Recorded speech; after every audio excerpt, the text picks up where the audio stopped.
Hello, and welcome to the Kongversation.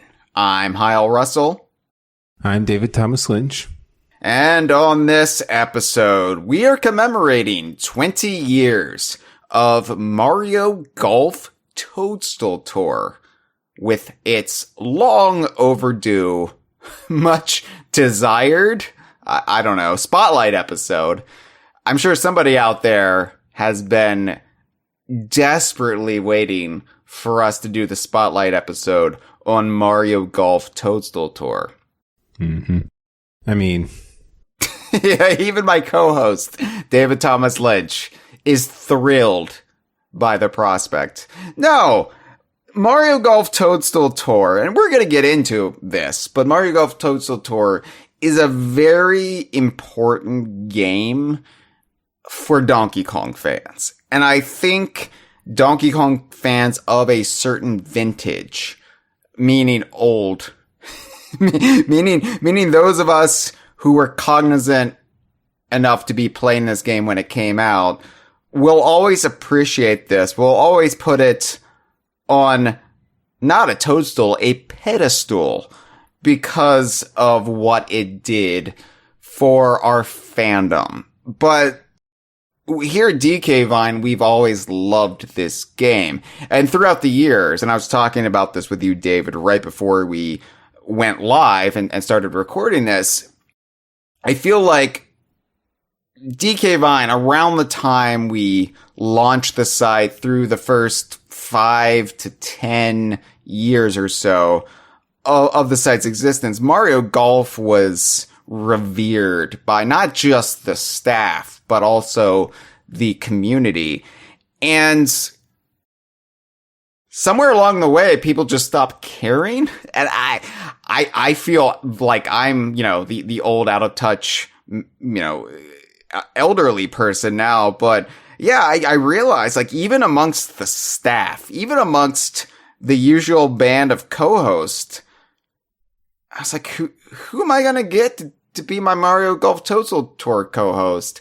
I don't think anybody cares enough to do this. And David, I know you are a treasure trove of arcane knowledge, especially as it pertains to DK Vine. And so I was like, I think David's my best option, but I also realized David's probably my only option.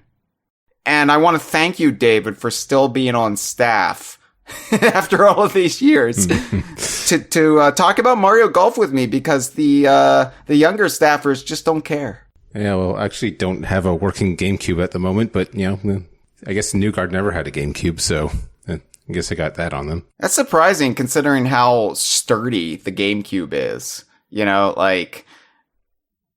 Obviously, I've gone through Xboxes like they were toilet paper through the years, but my GameCube, it still functions. Like most of my Nintendo consoles, I think all of them are still functional,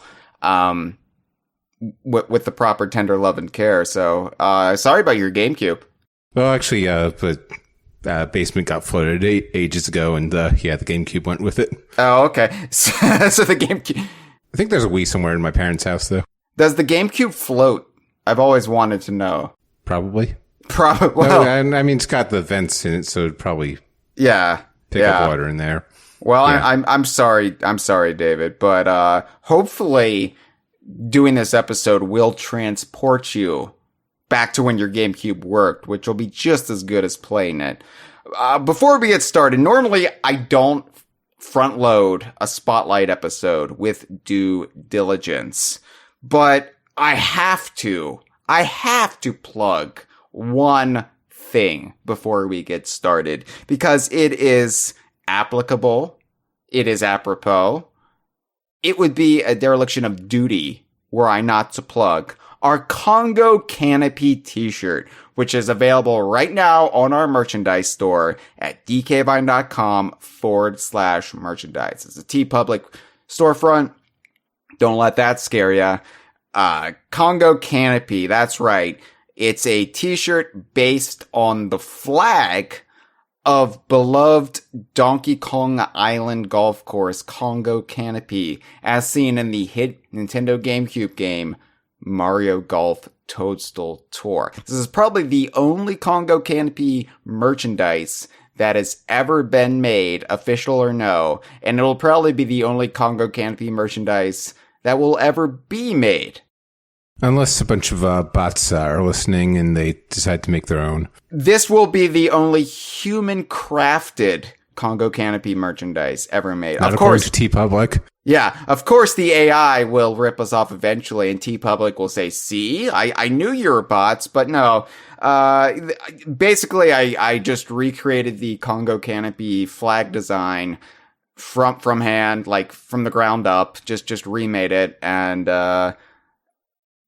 Then I probably got a little bit too clever and a half with it. I could have just done that, but I had to have Congo Canopy Country Club on there.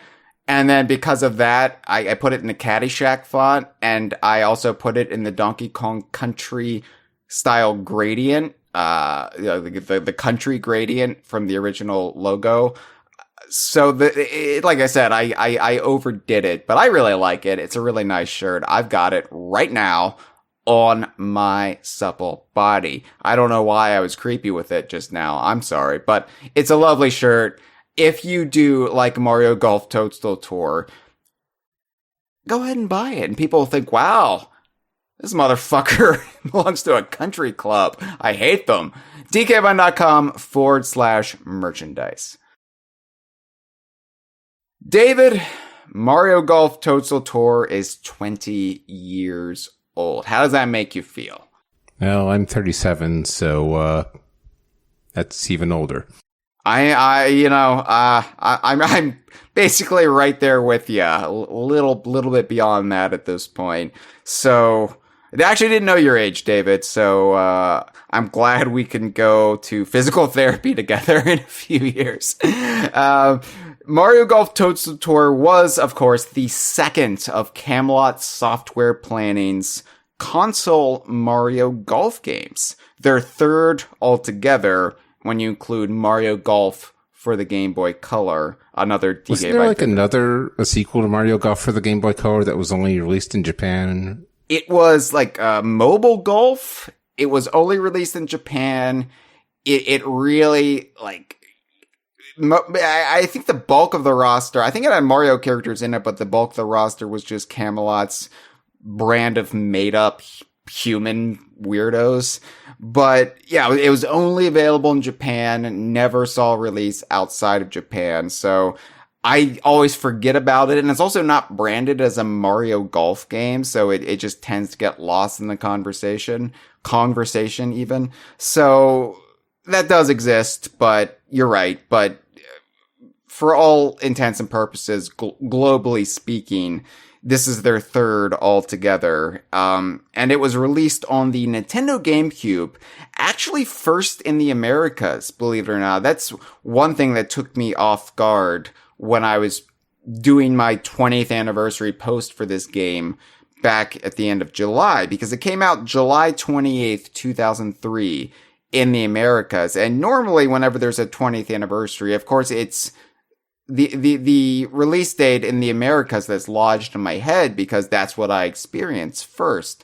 But, usually, as is the case, it was released in Japan first. And so, people will always be posting on social media, oh, it's the 20th anniversary of this. And I'm like, no, it's not. That's like a half a year away. And I look it up. Oh, it came out in Japan then. Okay, well, I didn't know that. I didn't experience that. But yeah, Toadstool Tour was released in the Americas first, July 28th, 2003. It was followed shortly thereafter in Japan on September 5th, 2003. It was released in Oceania, Australia, and New Zealand, February 11th, 2004. And then nearly an entire year after it was first released in the Americas, Europe got it June 18th, 2004, which seems egregiously late to get this game. And I think of like the GameCube as really the dawn of like the modern age of Nintendo for all intents and purposes. But it's so bizarre to me that they were having such a wide gulf between their international release dates. So, yeah, if you're wondering why we're doing the 19th anniversary or the 20th anniversary when it's only the 19th anniversary, well, that's why. Yeah, you might be a European. I thought you were going to do a Jeff Foxworthy thing there. Oh, no. I was just thinking some Europeans might be legitimately confused as to why we're doing. Is that what all these calls are about? No. Well, actually, we just got one call from the one person who cares enough to call in for Mario Golf Toadstool Tour. No, we have a wide international audience here at DK Vine and on the Kongversation. So, I do like to clarify that even though I'm speaking from my perspective and David, you're speaking from your perspective and we live like 2 states away, so they're pretty similar perspectives. We are acknowledging that, for you, it may not be the 20th anniversary of Mario Golf Toadstool Tour. Nonetheless, we are celebrating it. Now, Toadstool Tour was announced very early in the GameCube's lifespan. I can't even remember. Was it announced before the GameCube was even out here in the Americas? It was definitely, I think it was 2001. And yeah, it sounds right. Maybe a little bit after that, but I think it was pre-buyout. It was definitely pre-buyout, pre-rare buyout. So it was during that time where we were really looking forward to all of these games that had been announced at E3 2001, including Donkey Kong Racing. Star Fox Adventures was like the big immediate thing we were all hungry for. And I remember DK Vine, this very early proto DK Vine, had really already hit its threshold with cameo games, which is our designation for, mostly Mario games that Donkey Kong appears in as a playable or guest character. And even though how many Mario Party games do you, come on, 3, really? Three across 2 years. I mean, what does it think it is? The Donkey Kong Country trilogy? Stop. But even Camelot, like we enjoyed Mario Golf for the N64, and we really enjoyed Mario Golf for the Game Boy Color. But I think E3 2001 was a legitimate turning point for us because we were already getting a little tired of Mario Party because of the annual releases. And I think we were actively starting to dread any so-called shoehorned appearance of Rare's Donkey Kong in a Mario game. We already played Mario Golf. What else can you do with the golf game? And obviously we're going to keep playing our Nintendo 64s forever. Well, I mean, but that was a consideration because Mario Golf came out, mid to late 1999, right before Donkey Kong 64. And 2001, still only 2 years removed from it. Like, it still felt too recent. Like, oh, we're just getting a Mario Golf with better graphics. That's what it felt like at the time. And when you factor in, just the bounty of Rare's Donkey Kong titles that had been announced, 3 Donkey Kong games, and 2 Donkey Kong games and a Diddy Kong game, Donkey Kong Racing, Donkey Kong Coconut Crackers, Diddy Kong Pilot. Plus you also had the, spin-off games like Banjo-Kazooie Grunty's Revenge, Star Fox Adventures. So there was just so much being promised from Rare, which of course is where 98% of our attention always was. And so to say, oh yeah, and here's a Mario game that you have to buy because Donkey Kong's in it, it was starting to wear a little thin at that point. And so I remember when Toadstool Tour was announced, I made a news image, an image for the news post for it, where it was it was taking the screenshot that I guess was run by IGN or whatever, and just repurposing the clouds so the clouds read "fuck no." So the characters would be looking up on this golf course, and it would just be me basically shaking my fist at the clouds and making them say swear, because I was done. I was like, this doesn't hold my interest anymore. I hate that they're putting Donkey Kong in these games because I don't know if you heard, but we're getting Donkey Kong Racing. And Donkey Kong Coconut Crackers. Donkey Kong Coconut. I was jazzed about Donkey Kong Coconut Crackers. You can laugh all you want. I think it all worked out for the better, but, you know. Yeah. But yes, I was also looking forward to cracking some coconuts. You know, we got a better iteration with It's Mr. Pants, but just the promise that we were getting basically what Mario has, but for Donkey Kong. Like, okay, Donkey Kong's going to have all of these other games where you can really expand the world or celebrate the characters in a way that just goes beyond platforming games. And so like, we were really excited. This was a really exciting time to be a Donkey Kong fan. And then to have this golf game over here. Oh, and Donkey Kong's going to be in this GameCube golf game. I wasn't excited. I was just like, I was like, this is frustrating because, because Rare's doing all of this. Donkey Kong is thriving as a series, and you expect me to buy the next Mario Golf game? I'm done with Mario Golf. We did this.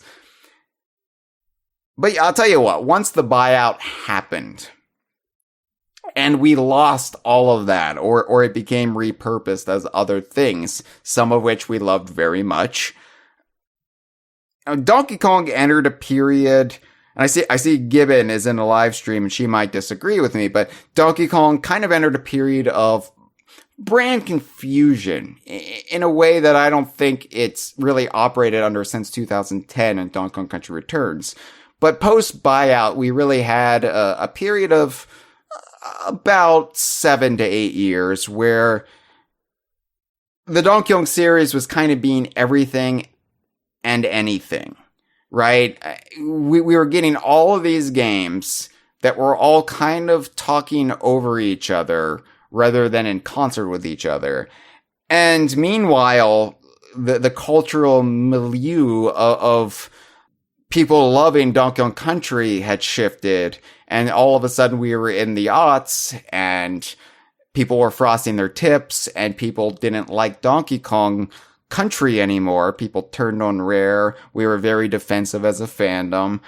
And so I think that made DK Vine, but especially made me start to view some of the Cameo games a bit differently. Not all Cameo games. I still had a vendetta against Mario Party for a long time, but definitely Mario Golf. And especially once we actually started getting concrete details on what Mario Golf for the GameCube was going to be, I started to shift my perspective.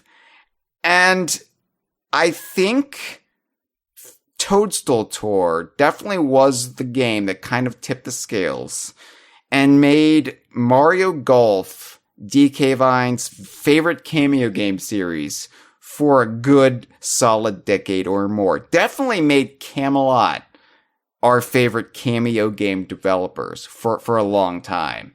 Toadstool Tour was terrific, and it did so many right things, in my opinion. David, what, broadly speaking, what are your opinions on Toadstool Tour? Is that what we're supposed to be talking about for the next 3 hours? No, we're not going to go 3 hours today. We're only going to play 9 holes today, David. But just broadly speaking, like, you don't have to get into like, this is what you like about it, this is what you dislike, but how do you feel? Because I am lauding it, but how do you feel? Yeah, I thought it was a sequel to Mario Golf. Definitely felt more Mario than the game where you just play a normal golf course with like Sunny and Plum and Charlie. That there's good and there's bad. Yeah, that's it. I do kind of miss those weird normal characters. Yeah, we'll take some time to mourn the weird normal characters in a bit.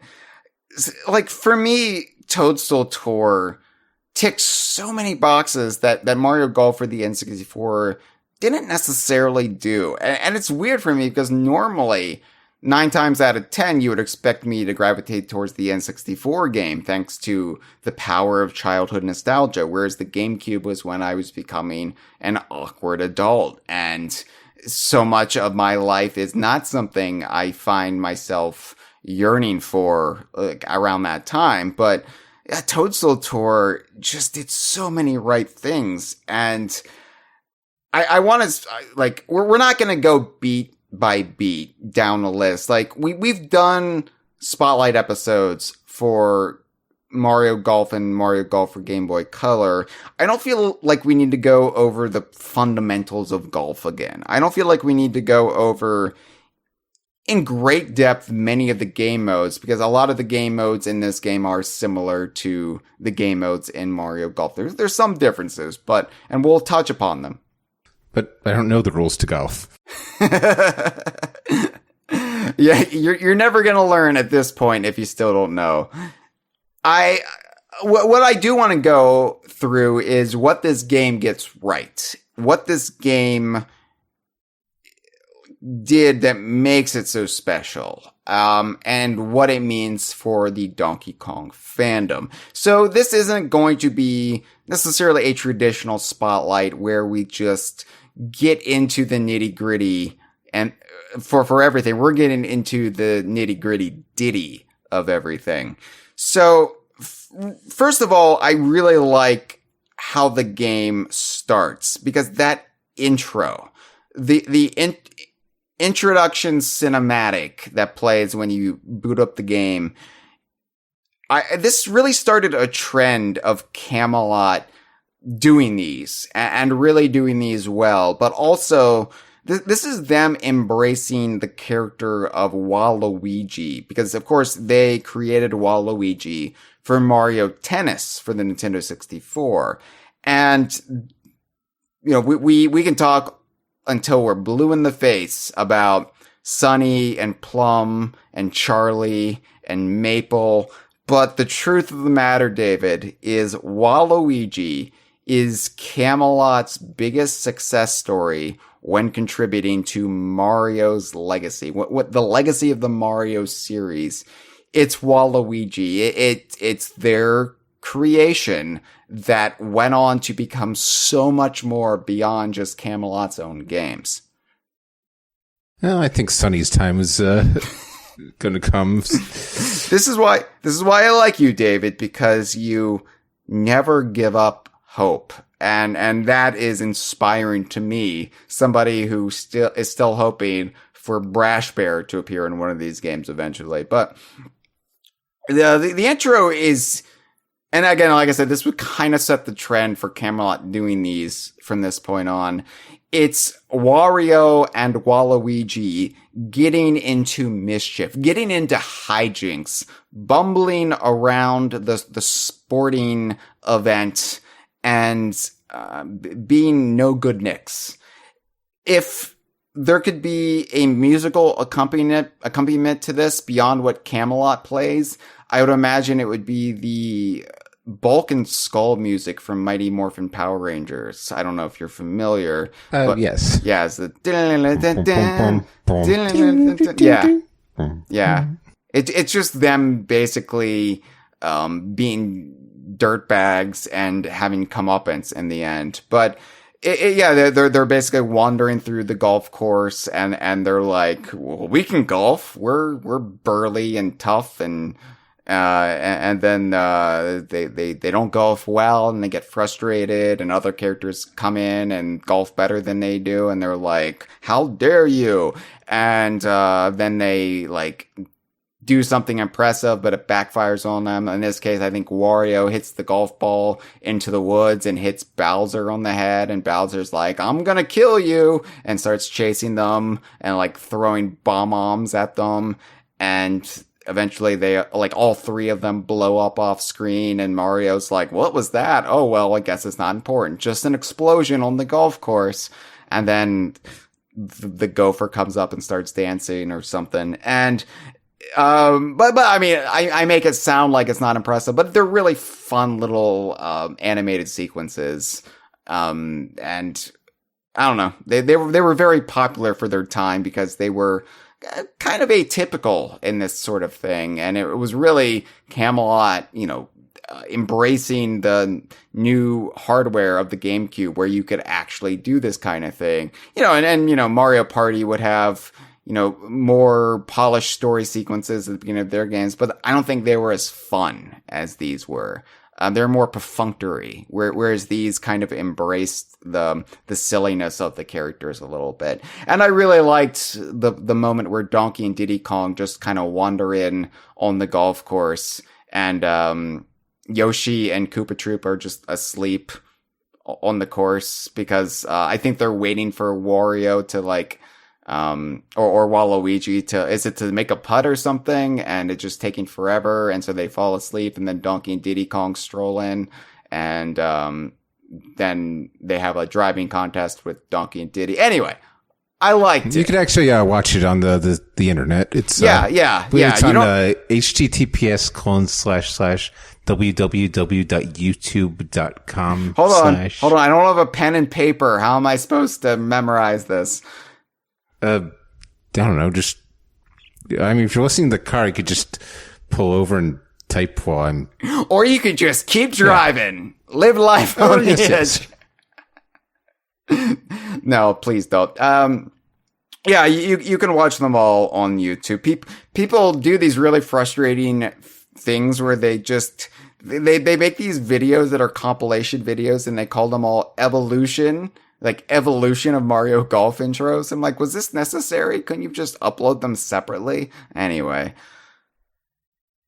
But it was nice to see Camelot really getting behind Waluigi, because at this point, Waluigi had already been in Mario Party.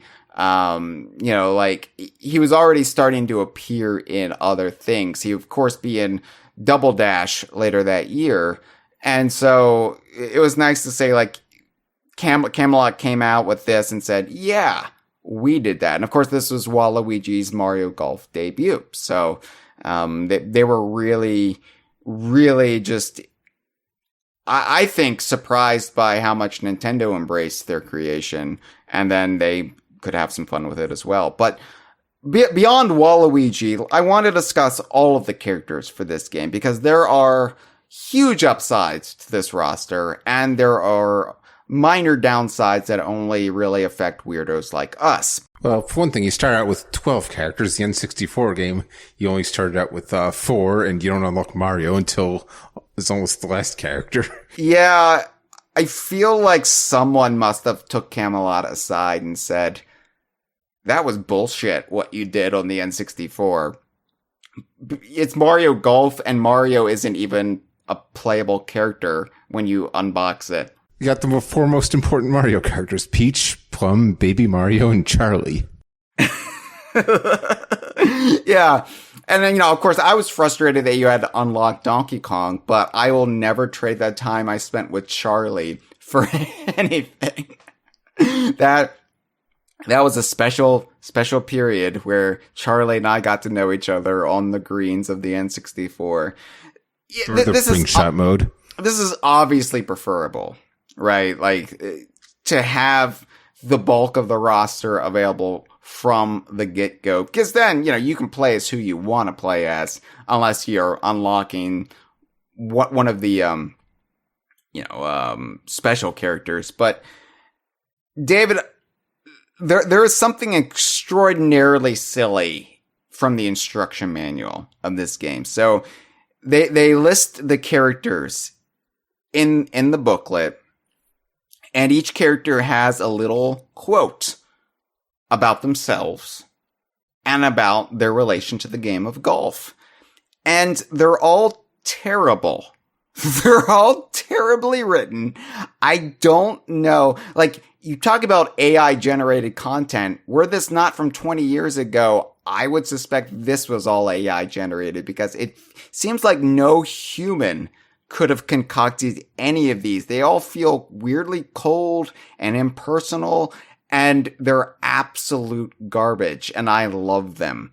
And I want to read each and every one, because I feel like if we're going to be introducing the characters anyway, we really have to do it the way Mario Golf Toadstool Tour intended. Are you with me? Yes. All right. Do you want to alternate? Do you want to just take turns going through the instruction booklet, which I have provided you? I have passed you one that isn't waterlogged. And we'll just actually, go. Weirdly enough, my GameCube games I still have all my GameCube games. It's just the GameCube itself. That's all that matters. Okay. So because have you seen the price of used games these days? My God. All right. Well, I'll let you start with Mario. I'll let you be the big cheese, and you can read Mario's introductory quote. It's me. I have been on fire lately, but I hope you'll challenge me. He doesn't mean literally. Oh, maybe he does, given that it's Mario. No, it's just regular Mario with the blue overalls and red shirt. Yeah. It's a me. I've been on fire lately, but I hope you'll challenge me. So he's a bit of a braggart. All right. Peach. Hey, I adore golf. It seems you do too. Want to play a round of 18? So Peach is being very presumptuous. So this princess of this entire kingdom is just coming up to you and say, I adore golf. It seems you do too. I don't know how she's drawing that conclusion. And well, because you spent $50 on Mario Golf. Oh, okay. I understand now. Okay. For 20 years, that line has made 0 sense to me. All right. Luigi. Oh dear, I practice, but nobody will want to play me. Will you play against me? So Luigi is a sad sack. Nobody wants to play against Luigi, not even his brother or girlfriend. Everybody hates Luigi. All right, Yoshi. I don't know how to do Yoshi voice, aside from saying Yoshi. So I will just read this in my usual tenor. Golf is perfect for me, 'cause I love to roam. Why don't we square off? He loves to roam, David. That Yoshi. One thing I always say about Yoshi, he loves to roam. Just like my mobile phone. So we got Koopa. Koopa Troopa. Okay. Do Koopa Troopa sound like they don't actually talk? You can just do your normal voice at this point. I don't know. It's fine. I might be small, but I'm a huge fan of golf. Care to match skills? That should be how Koopa Troopa sounds. I think you nailed it just now. Yeah. Hi, I might be small, but I'm a huge fan of golf. As if that was like a barrier to playing the game. Like, oh, you are jacked. You should really play golf. Like, what the hell?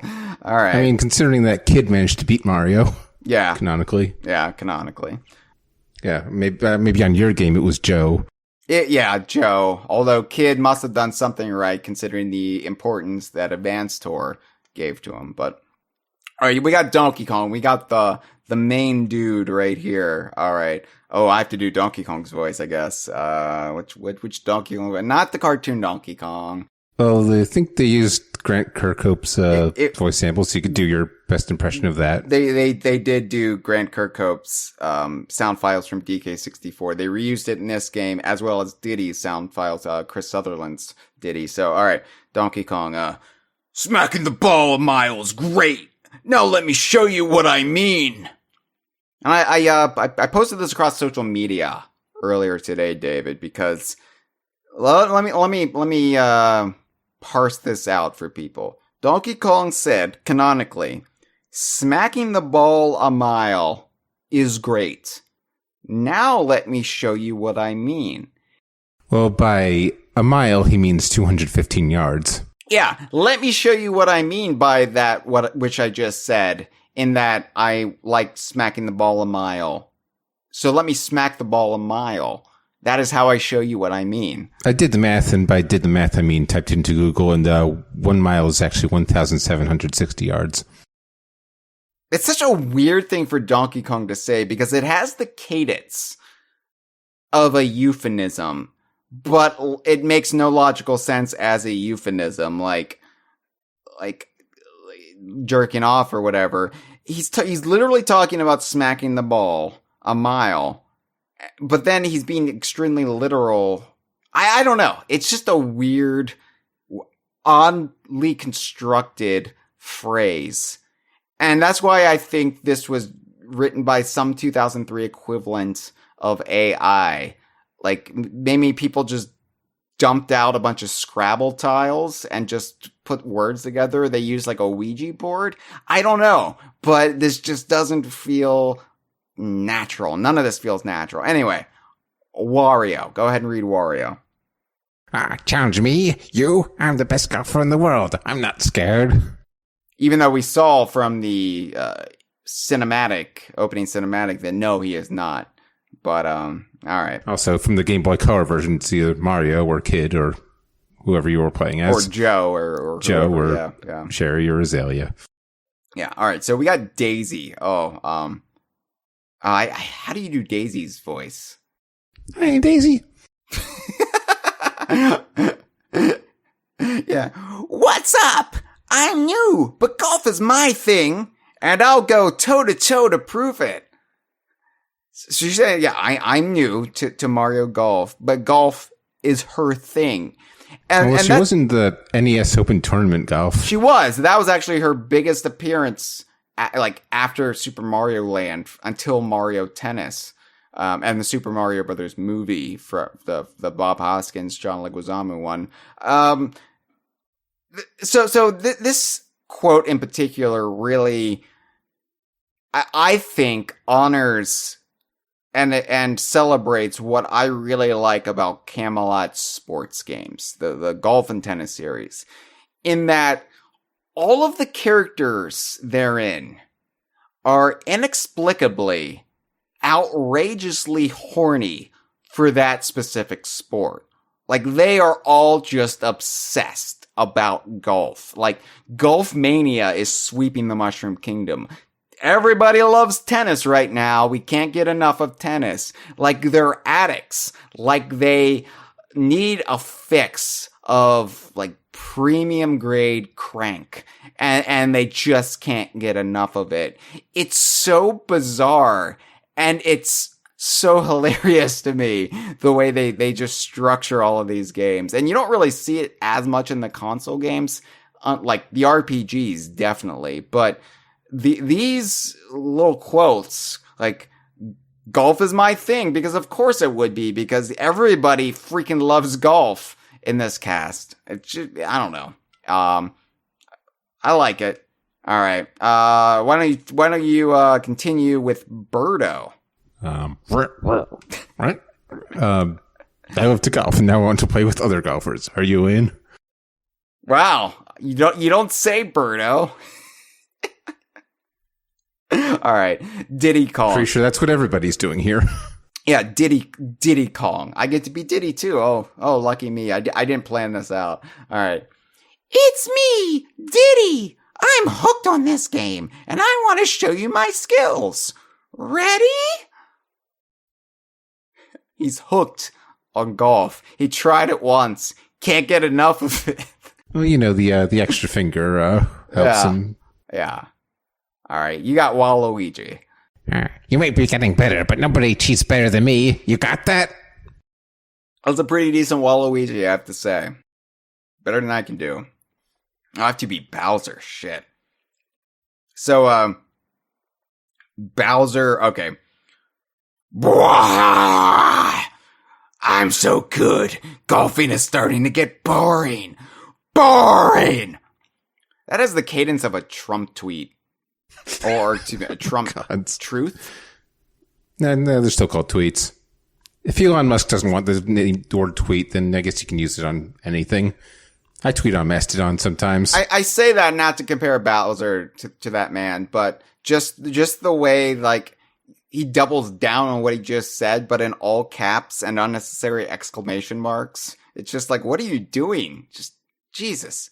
Anyway, then it also says, other challengers? There are even more golfers waiting for the chance to hit the green. Do you have what it takes to add them to your roster? And it also Toad. Oh, yeah. Except Toad isn't playable, so. It also advertises. That's so weird that Toad's not playable in this. All I do is wave flags around. this was still that era where Toad often just stayed the hell out of it, and he just served as like a referee or somebody who just stayed on the sidelines, like managing the chaos. Which I think is a good role for Toad, like a conflict mediator.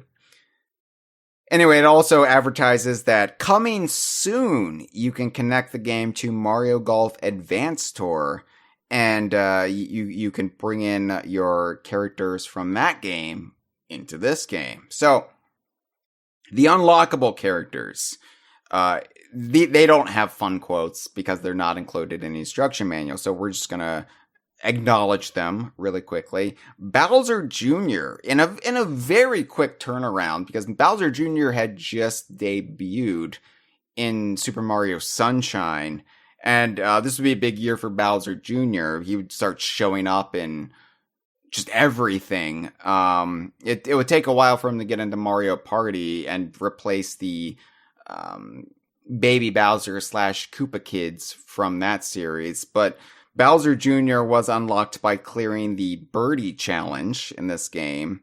You could unlock Boo by collecting 50 best badges, which is what they call birdie badges in this game. The birdie badges from the original Mario Golf, which you get for scoring a birdie or below on a... Or better. Or better. I mean, below is better in golf, but yeah, a birdie is when it's right. -2 is less than -1. Yeah, a birdie That's is math. A birdie is 1 under par. So par is the default. What you definitely have to get the ball in the hole in. So if it's a par 3, you have to get the ball in the hole in 3. I'm explaining golf. I said I wasn't going to do it. I don't know the rules to go. So yeah, you get the ball in the hole. And if it's in 3 and it's a par 3, then you've made par. But if you're under par, which people use in the vernacular as a bad thing, but it's actually a good thing according to the rules of golf, because if you get 1 under par, so let's say it's a par 3 and you get it in just 2, that's a birdie. That is a birdie, and I'm not talking about the Conker character. But or then, the McDonaldland character. Or the McDonaldland character, which... The only one they really use anymore is Grimace, right? I think so. I mean, they had the Grimace shake not too long ago, but I think they may have been a temporary thing. Yeah. So, because something about, like, you can't market fatty foods to children anymore, and, you know, children love clowns. Anyway, so you got an albatross, which is... 1 under birdie, and that's only applicable. Right, that's a 3 under par, right? Yeah, so that's only applicable if it's a par 4 or more. You can't get an albatross on a par 3, because if you get an albatross on a par 3, that's getting it in 1. Wait, no, hang on. No, you can only get an albatross on a par 5 if you get it in 2 strokes. Right. You're right. Yeah, you're right. Yeah, so, who doesn't know the rules to golf now? Okay, all right. But you get it in 1, and it's a hole in 1, obviously. So everybody knows hole in 1. Anyway, so anyway, you get 50. Do that 50 times to get Boo. Yeah, right. And you only need 50 holes. You only need a birdie, so you don't need to worry about any of the other stuff.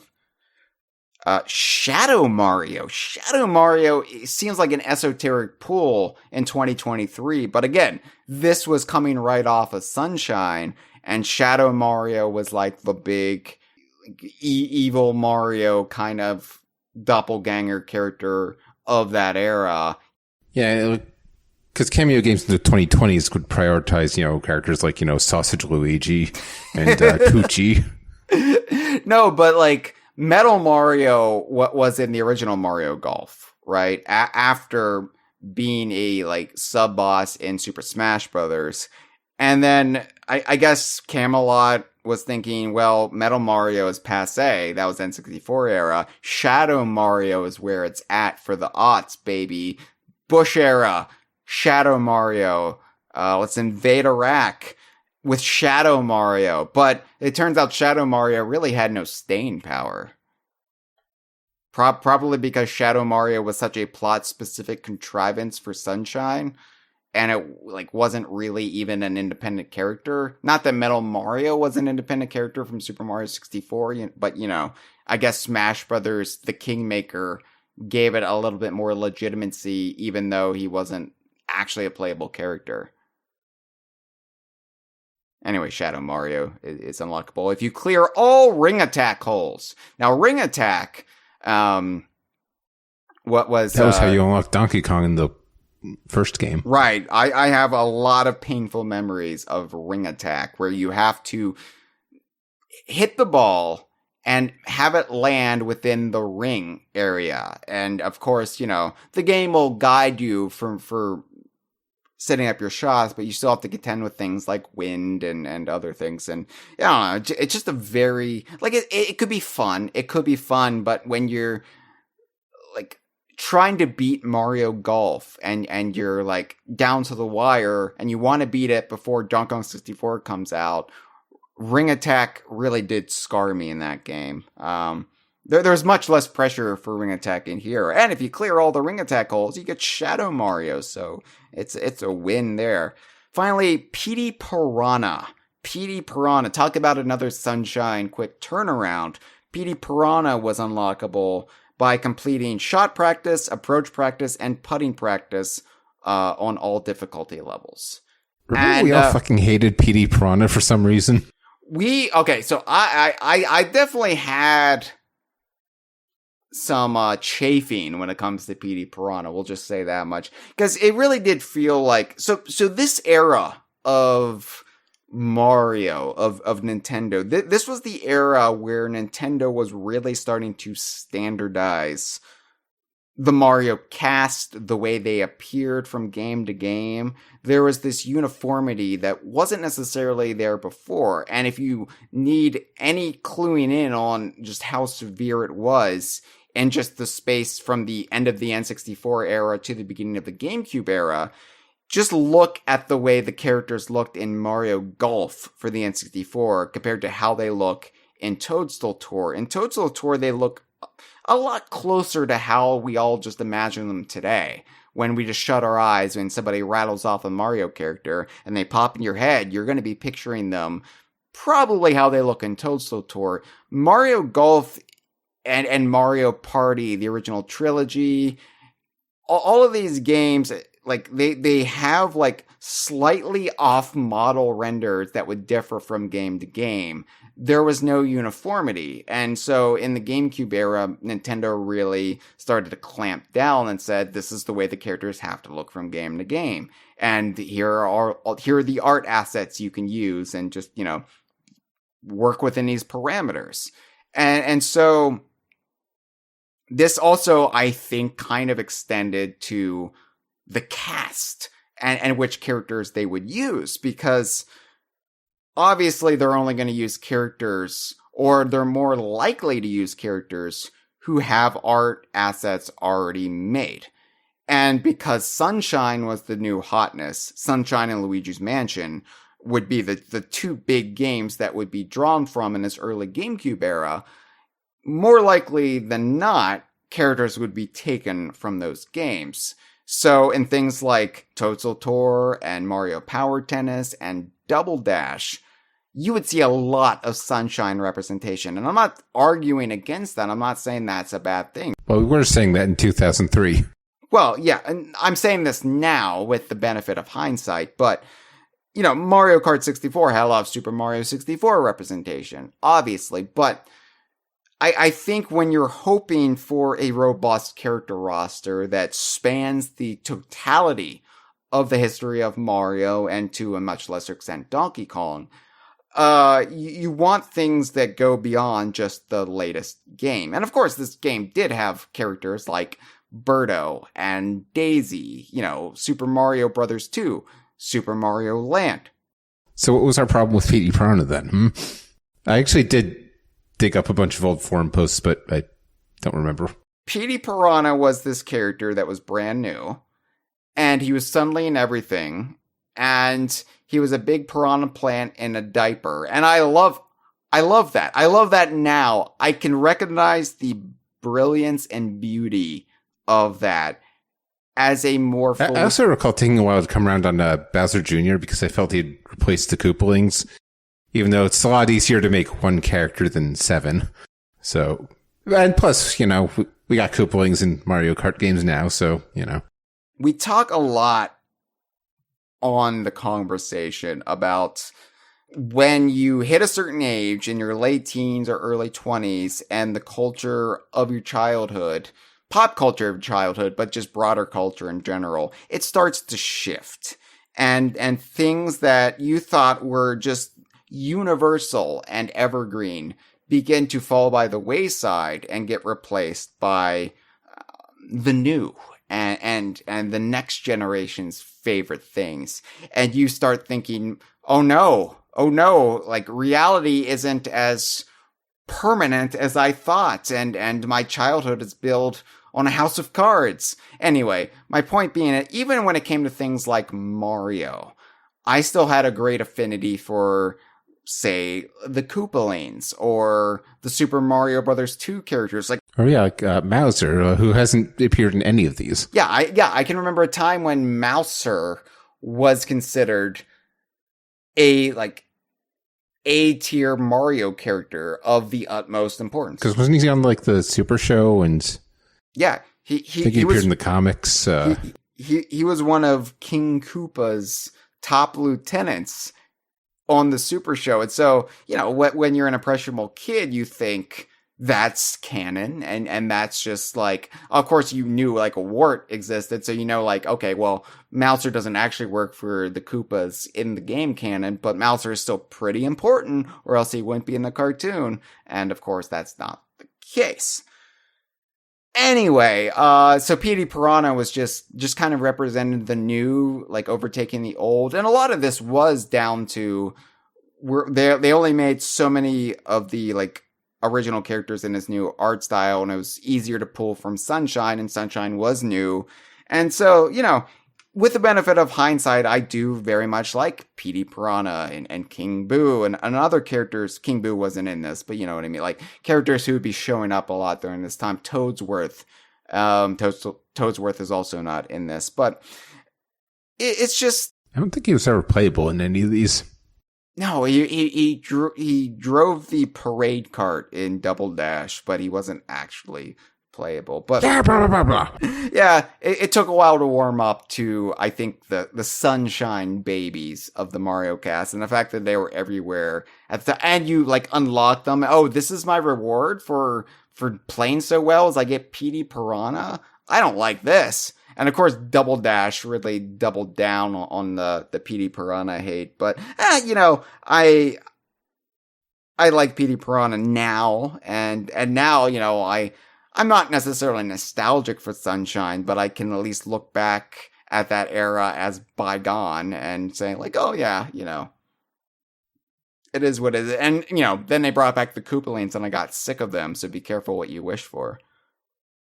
And finally, there, from the aforementioned Advance Tour, you could bring over the characters, everybody's favorite characters, Neil, the rascal, and Ella, the tomboy, from Mario Golf Advance Tour. Now, the interesting thing about Mario Golf Advance Tour, so there was only a small window separating Mario Golf and Mario Golf for the Game Boy Color in the previous generation. Advance Tour, however, did not come out until June 22nd, 2004. In the Americas, meaning there was an 11-month gap between the two. In Japan, there was still a significant gap because Advance Tour came out April 22nd, 2004, but Toadstool Tour didn't arrive there until September 2003. In Australia and New Zealand, the gap was from February to July 18th, 2004, and in Europe, it was the shortest gap owing to how late Toadstool Tour arrived there. It was June 2004 to September 17th, 2004. But yeah, just for us, it seemed like, oh wow, you know, almost a year has passed and now I can pull out Toadstool Tour again and bring in Neil or Ella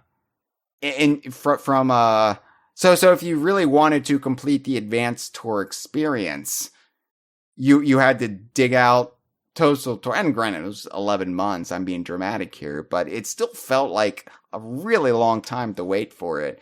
I guess it gave us a reason to pull it out after so long, but anyway, also of note, it would be the last Camelot game that would feature a link between the console iteration and a handheld version. Mario Tennis Power Tour oddly did not let you transfer characters back to Mario Power Tennis. For whatever reason, that feature was not included. I remember at the time they were trying to, with the Game Boy Advance GameCube link cables, like the next great innovation in gaming. And then by the time Mario Tennis came out, they're like, yeah, we don't care anymore. Yeah, Nintendo has a really bad habit of just abandoning... Especially at the time. Especially at this time of introducing a peripheral with great fanfare and then quickly losing interest in it. And if they lose interest in it, why is the audience going to have any interest in it? Come on, I want to unlock characters with e-reader cards. Yeah, dude, I love the e-reader. Fucking hell, the e-reader. My God, we're going to eventually touch upon the e-reader coming up soon. And I gotta do a Mario Party e-spotlight episode. Dude, you know it. I'm so hyped for that. I'm the only one. You're probably going to be on that one too, David. Anyway, so all in all, I think this is a pretty, stellar cast. I think this roster, by and large, hits hard and hits fast. It's a great lineup. Even things like Shadow Mario that seem a little esoteric nowadays, it still feels like, oh, that's cool. Shadow Mario. What the hell? Wasn't Shadow Mario just Bowser Jr. in disguise in Sunshine? Well, I mean, we also have Baby Mario in the first game. So, you know, you can have the same character twice, you know. And technically Metal Mario is just Mario with a metal hat that turns him entirely metal, so. And then, of course, Master Hand made a clone of Mario and then made that Metal Mario. And then eventually Metal Mario, the Master Hand created clone who became independent and went golfing and stuff, demanded a bride. And so Master Hand created Pink Gold Peach. But, yeah. And then, then after Master Hand was defeated in the first one, Mario jumped into the chest of time to get his baby self to play golf. Yeah. But we already did that game. Yeah, it's what would be fun? What would be really fun? I know, to play golf with myself as a baby. They didn't put Baby Mario in this, which is a bit strange considering how quickly Nintendo would double down on putting Baby Mario and other baby iterations in these games. Just weird that they kind of skipped over the whole baby nonsense in this game. But, as we already discussed, there is this history of taking this character who is so obviously, not an independent character and making an independent character out of it if they like the design or general just vibes of the character. We just discussed on the last episode, at the very least, the English translation of it, where they basically wrote off Dry Bowser as a separate character from Bowser himself. And it's just okay, sure, whatever. It kind of cheapens the whole thing, if you ask me. But, so the downside, though, to this cast is that, as you've already lamented quite a bit in this episode, surprisingly, David, the lack of weirdo normies. The straights, if you will, the basic. Yeah, just some guy. Yeah, just some guy. So I love Toadstool Tour. I do. It's probably my favorite Mario golf game that's not an insane RPG. But where, oh where, is my plum? Where, oh where, is dear Charlie? Oh, bright, effervescent Sunny, where did you go? Harry, Maple, come back. I realize, like, I just got done saying, like, this roster is so much superior to Mario Golf for the N64, but I do have so much affection for Camelot's basic bitches. I don't know. I don't know. They are just terrific in how regular they are, and I think that contrast is what makes them so funny to me. And I mean, I'm also the kind of person who really digs when a game like this just introduces new characters for some reason. Like, I think Diddy Kong Racing is fantastic, partially because it's like, oh yeah, you love Diddy. Here's all these other characters you don't know. And, you know, maybe in the future you can do more with them. And it disappoints me that probably because of the great Mario standardization of the cast in the GameCube era, Camelot couldn't use their characters anymore. I don't know if Nintendo like explicitly put the kibosh on it, or Camelot just read the writing on the wall and said, yeah, we probably can't use Harry anymore. I don't know. You want to play as Waluigi or just some guy with a hat?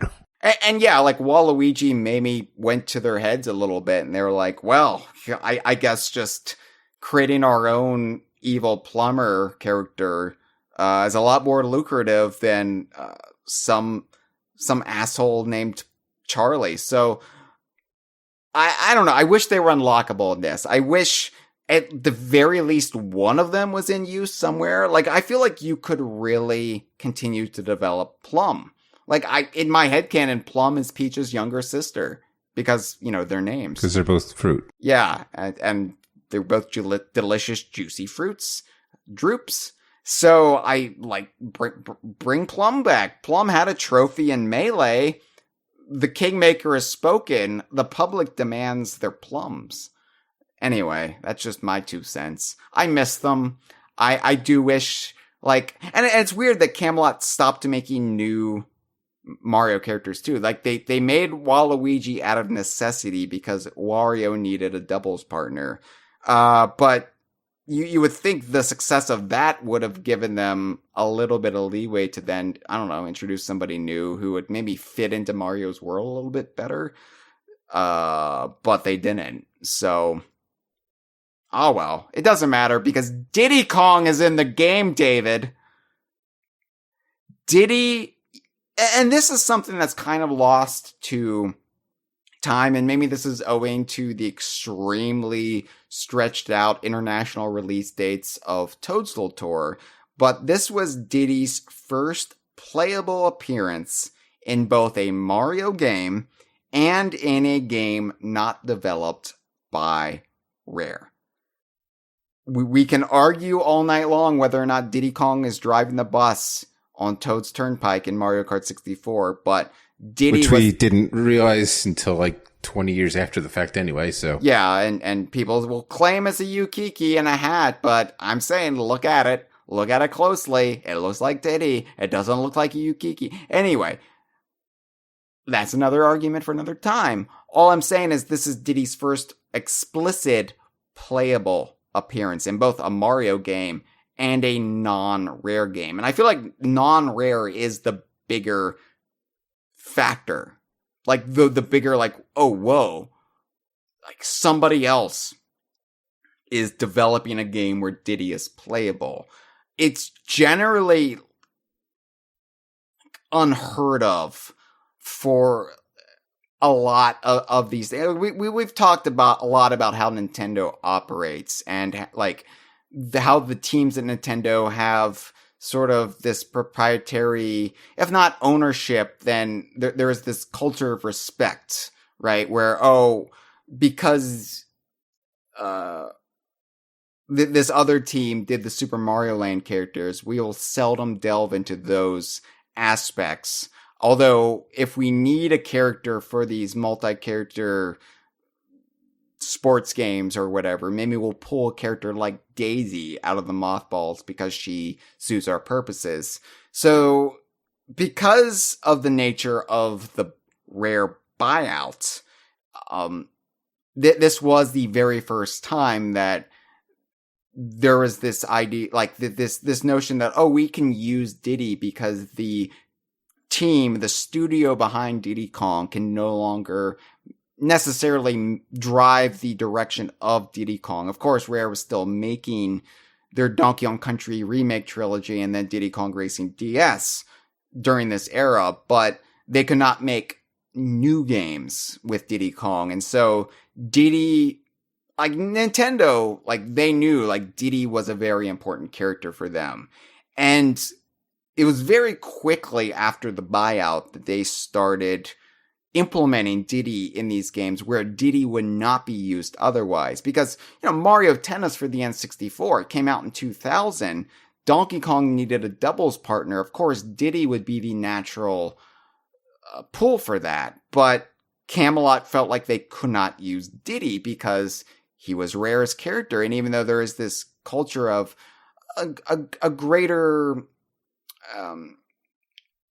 degree of permitting you to use these characters in games like Mario Tennis, I think the nature of Rare and their relationship with Nintendo was unique enough that they felt like it would be disrespectful to use Diddy. Diddy was Rare's baby.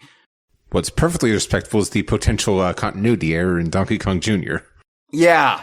Well, that was going to continue into the GameCube era. I don't know if Donkey Kong Jr. was ever earmarked for Toadstool Tour. I don't think anything in the files has ever been found suggesting as such. But we do know that Donkey Kong Jr. was definitely going to be Donkey Kong's partner in Mario Kart Double Dash, which we will get into in greater depth on the Spotlight episode for that later this season. So in some respects, the Rare buyout dramatically averted that confusion from persisting, and Donkey Kong Jr. was effectively retired as a concept, except for some retro throwbacks here or there. And I know, like, you're gonna say, well, it doesn't create a contradiction because Baby Mario is playable in most of these games, and I agree, but to the layperson, to the general person who doesn't spend all of their time fretting about Donkey Kong continuity and the timeline, they would just walk away with the impression, oh, Donkey Kong Jr. is Donkey Kong's son, i.e. the current Donkey Kong's son, i.e. the Donkey Kong from Donkey Kong Country, meaning Cranky Kong is just this old man and not... So it would have basically taken a sledgehammer to Rare's Donkey Kong canon. If not explicitly... Plus, if that's Donkey Kong Jr., then who died in the Great Ape War? Oh, shut your mouth. I mean, even if it wouldn't have ever been clarified one way or another by Nintendo, we know how this stuff works. It's like a game of telephone. We've seen how it works with just this idea of Donkey Kong, the current Donkey Kong, being Donkey Kong Jr.'s son. Like, nowhere in the games is that ever said that the current Donkey Kong is Donkey Kong Jr.'s son. But it's just this very popular conception, just because people learn that Cranky Kong is Donkey Kong's grandfather and they fill in the blanks in their head. This would have caused them to fill in the blanks in their head, but in a very different way, where now people would think Donkey Kong Jr. is just the current Donkey Kong's son, and there was never any generational age up for the Kongs. So, in some ways, the Rare buyout saved Rare canon. It's so weird to think about it in those terms, as much as we were looking forward to things like Donkey Kong Racing. But the Rare buyout did have some upsides. So, hey, it got us Diddy Kong in Mario Golf Toadstool Tour. And it also introduced Diddy Kong's new design. So, Cameron would be the person to really go into depth about what they changed on Diddy's design. They did away with the blue eyes that were introduced with Diddy Kong Racing. This is where Diddy, I think he has black eyes in this game. Just black pupils again. I know Smash Brothers would give him brown eyes throughout the years, but this is mostly how he appears, having like black pupils. And the biggest change to Diddy Kong's character design is the fact that he now has 5 fingers per hand and 5 toes per foot. Yes, this is the game that changed Diddy Kong's character design from the 4 fingers, like cartoony proportions, to 5 fingers. And the reason they did this, and this hasn't ever been laid out, but it's just kind of common sense when you look at the cultural through line of Nintendo design, is in Japan, even though it's a trope in Western animation for cartoon characters to have 4 fingers, in Japan, they don't necessarily do that for, at the very least, heroic characters. David, you know why that is, right? Supposedly it's because, like, apparently the Yakuza just cut off people's fingers for some reason. Yes. Then, or something like that. I'm not sure if this is true or just like some urban myth. I think it's basically true. Like, I've wondered it myself. Like, is that actually accurate? And I've done extensive research into it. And yeah, it does seem to be the case, and why Nintendo immediately changed Diddy's character design. Because I think when it was Rare, when Diddy was Rare's current baby, they at least had the excuse, well, it's a UK developer. It's a Western character. It's okay. But once Nintendo really adopted Diddy Kong as their own, and they really wanted to, because Diddy was a very popular character internationally, they would be foolish not to. Knowing that Mickey still has, 4 fingers on each hand. Yeah, but again, Mickey Mouse is widely known as a Western character. If Nintendo is bringing in Diddy Kong and really promoting him as their character, which they have really done in the last 20 years, then you really can't have him have 4 fingers because of the connotations. And the connotations is, oh, there was some Yakuza connection here, and they cut off one of his fingers. And, that it is what it is. And I understand culturally why they shy away from it, because of those like deep cultural permutations of like a 4-fingered character in there. And, you don't want to say Diddy ever had Yakuza ties. So they changed him to have 5 fingers. Now, of course, we at DK Vine, we are very, literally minded when it comes to canon, when it comes to continuity. We can't just say, oh, well, they changed Diddy's appearance and we're just supposed to work under the assumption that he's always had 5 fingers in every appearance, going back to Donkey Kong Country. No, we had to come up with a fanon explanation why Diddy now has an extra digit per hand. And we did this by the beauty of his first appearance in this new design, being in Toadstool Tour. I came up with, I don't know why I'm passing the buck here. I came up with what I think is probably my best fanon patch of all time. It's what I'm most proud of, not just for fanon, not just for DK Vine, but in my life. And it's sheer poetry when I read it out loud. Prosthetic golfing fingers. Now, David, you being the chronicler of the DK Vine forum for so many years, you actually found the original forum thread concerning prosthetic golfing fingers. Which was kind of hard because the search engine on the old forum is completely broken, but somehow I found it. I like to imagine you just had it bookmarked because you knew one day it would come in handy. Handy. See what I did there? So yeah, this is on the old DK Vine forum, not the new play controlled DK Vine forum, which we launched just a couple months ago. No, this is the old, broken, dead DK Vine forum that died in April of this year. And, this is a thread I created. Oh my god, it's 3 pages long, which means it's at least over 100 replies. Oh my god. This was posted August 1st, 2003, 1:41 a.m. This is what keeps you up at night. Yeah. So the topic is called Diddy Kong's Extra Finger.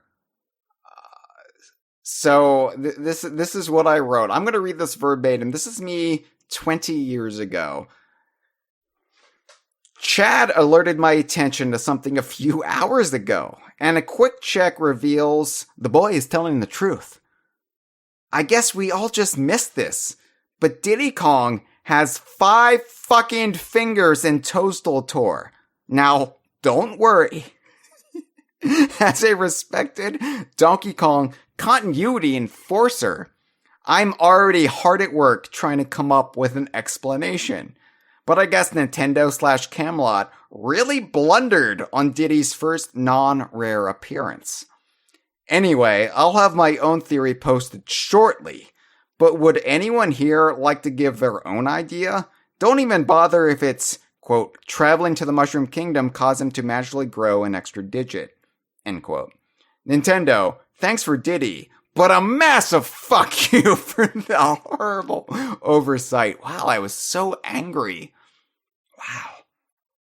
So someone got fired for that blunder. Yeah, so at this time, at 1:41 a.m. on August 1st, 2003, I'm thinking they just screwed up. I'm thinking they didn't study Rare's renders hard enough, which is ludicrous, which is nonsensical. But of course, in the heat of the moment, passions were inflamed.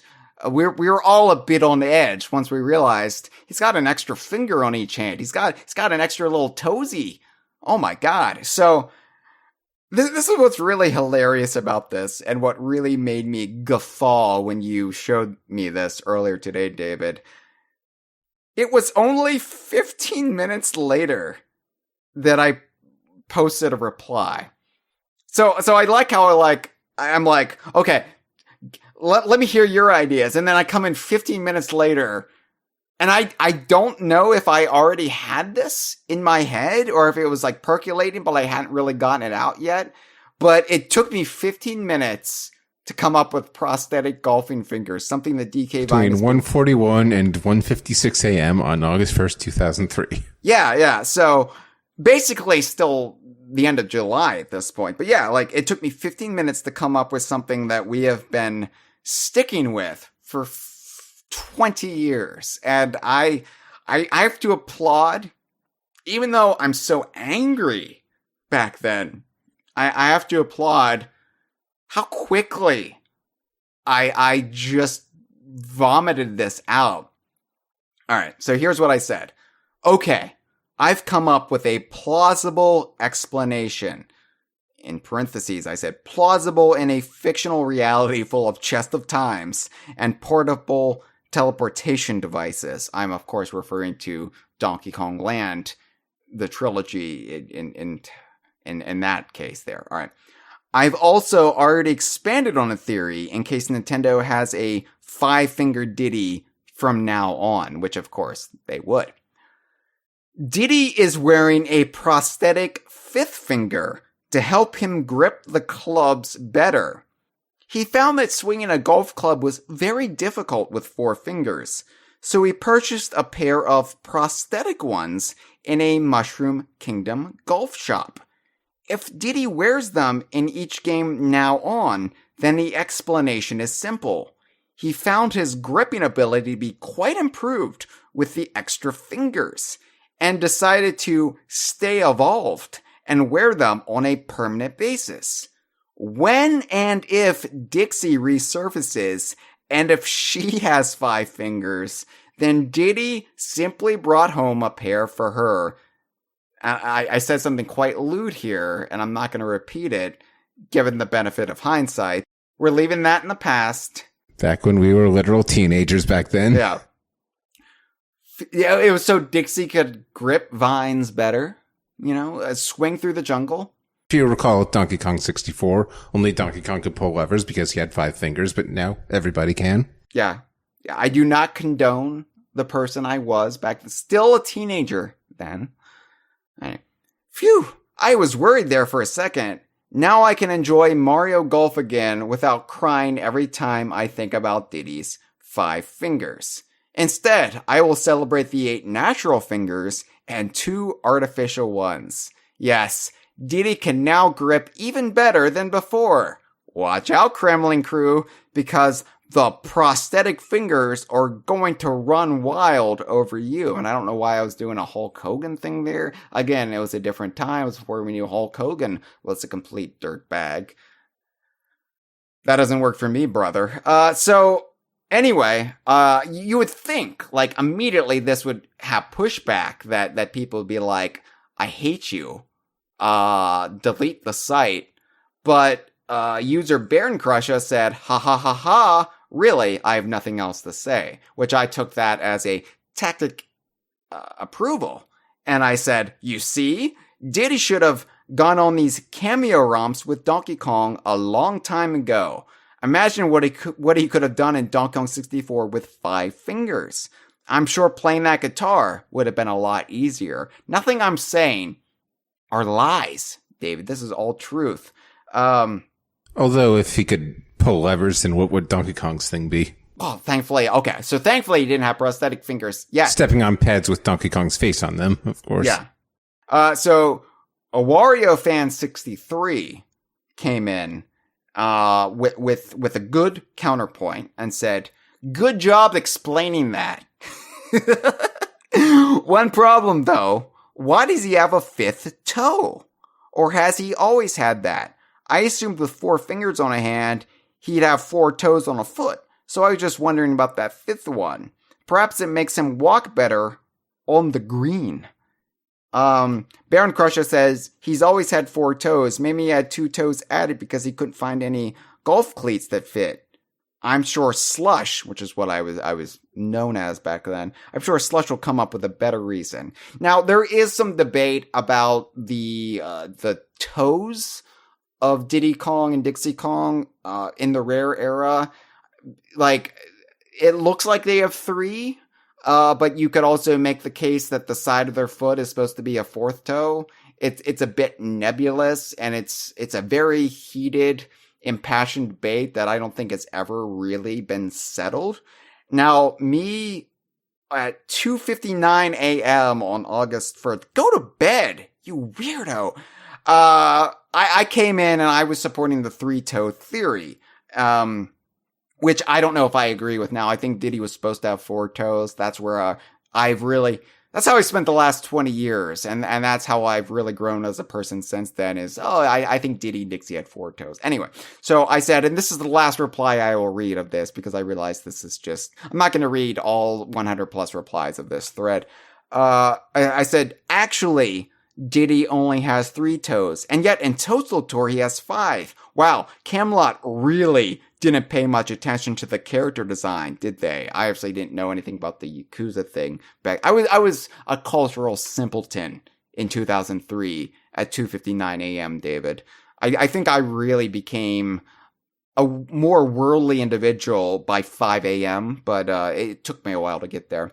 Anyway, I said, anyway, his new toes include a small digit on the side of his foot with the big toe, and one on the other side. So he's also wearing foot devices, which is how I put it, foot devices.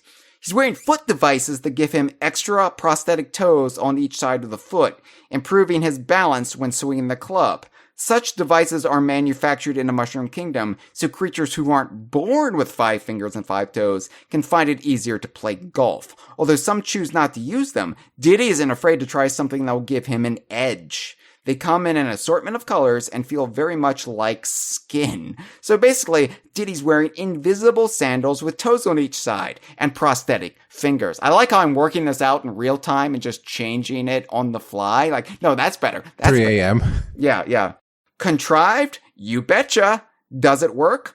I think so. There are lots of strange golfing devices here in the real world, so I could only imagine what the mushroom dimension would have. And since Diddy is a first-time visitor, I'd imagine he'd want to try them out. So... But meanwhile, Boo doesn't have any fingers.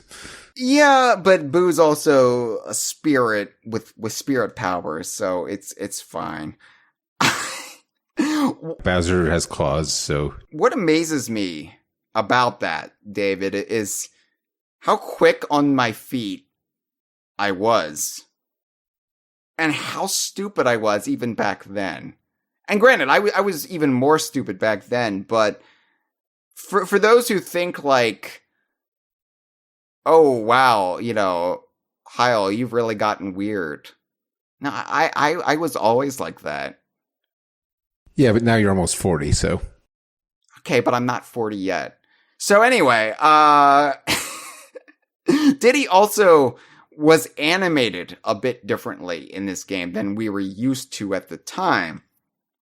He had what we referred to as anime eye expressions in this game, where the pupils would change expressions instead of him blinking. And instead of his eyelids like helping form the eye expression, his pupils would just change shape, which we really hated at the time, I remember. This is another thing I've kind of softened on throughout the last 2 decades. I'm okay with this now. It is what it is. It's fine. What do you think, David? Yeah, I don't know. It doesn't make a whole lot of sense, because, maybe if, the monkeys at the Twycross Zoo had their pupils blink, that would make sense. But the thing about Donkey Kong Country was always, natural and less cartoony. I mean, it's cartoony, but, they had a balance. But yeah, the blinking pupils kind of... I can kind of just sort of gloss over the pupil thing without getting into golfing contact lenses or anything like that. I'm it's just yeah, sometimes you just gotta say different art style. That's why everything's like in Mario plus Rabbids Kingdom Battle, Donkey Kong Adventure, everything's all blocky. It's just the art style. Yeah. It's Mr. Pants. Mr. Pants isn't literally a stick figure man. It's just the art style. But we can talk about how Diddy was portrayed differently, which was a bit of a culture shock for us, only used to Rare being behind Diddy. But having Diddy in these games... This is one of the earliest appearances of the Toothy Grin, isn't it? This is when the Toothy Grin was definitely on the uptick. Of course, there was Mario Party 4 that really leaned into the Toothy Grin. But yeah, the Toothy Grin and Diddy's anime eyes, bit of a culture shock there. But I think, just having Diddy in this game, the virtue of having Diddy alongside Donkey Kong meant the world to hardcore Donkey Kong fans like us, who had maybe grown a little weary of Donkey Kong appearing in all of these games. Because we love Donkey Kong. Don't get me wrong. But it became, as completionist, just grueling sometimes to buy these games that we might not be interested in. I think Toadstool Tour is a terrific game that I had a lot of fun with. But let's be honest, I would have probably never bought it if it wasn't for Donkey Kong and Diddy Kong in the game. And having Diddy in these games, having somebody alongside Donkey Kong, meant that Donkey Kong didn't have to appear in these by himself. It wasn't Donkey Kong an island unto himself in a sea of Mario. It was Donkey Kong is going with his partner, Diddy Kong, on this wacky Mushroom Kingdom sporting expedition, and they're in it together. And the spirit of teamwork, of collaboration, is one of the biggest themes of Rare's Donkey Kong. So to be able to have that in cameo games, to be able to have my favorite character, Diddy Kong, in these games, was just such a psychological boost. And it was so affirming to see Diddy there and to have Diddy acknowledged in such a way where, in Mario Tennis, you had a time-displaced Donkey Kong Jr. serving as Donkey Kong's partner. So there was always this disconnect, this weird, split between Donkey Kong's appearances in the cameo games and Donkey Kong games. And this kind of helped bridge that divide. So it made it feel like, oh no, it's all cohesive. It's all connected. Donkey and Diddy are going on this trip together. And we know from things like Diddy Kong Racing that Donkey and Diddy always go off on these adventures together. Many things we don't see in the games, like the time they met Conker. So to see that play out in the Mushroom Kingdom realm, in the span of the Mario cast, it was so surreal at the time. And of course, we've gotten used to it, although not as used to it as I would like.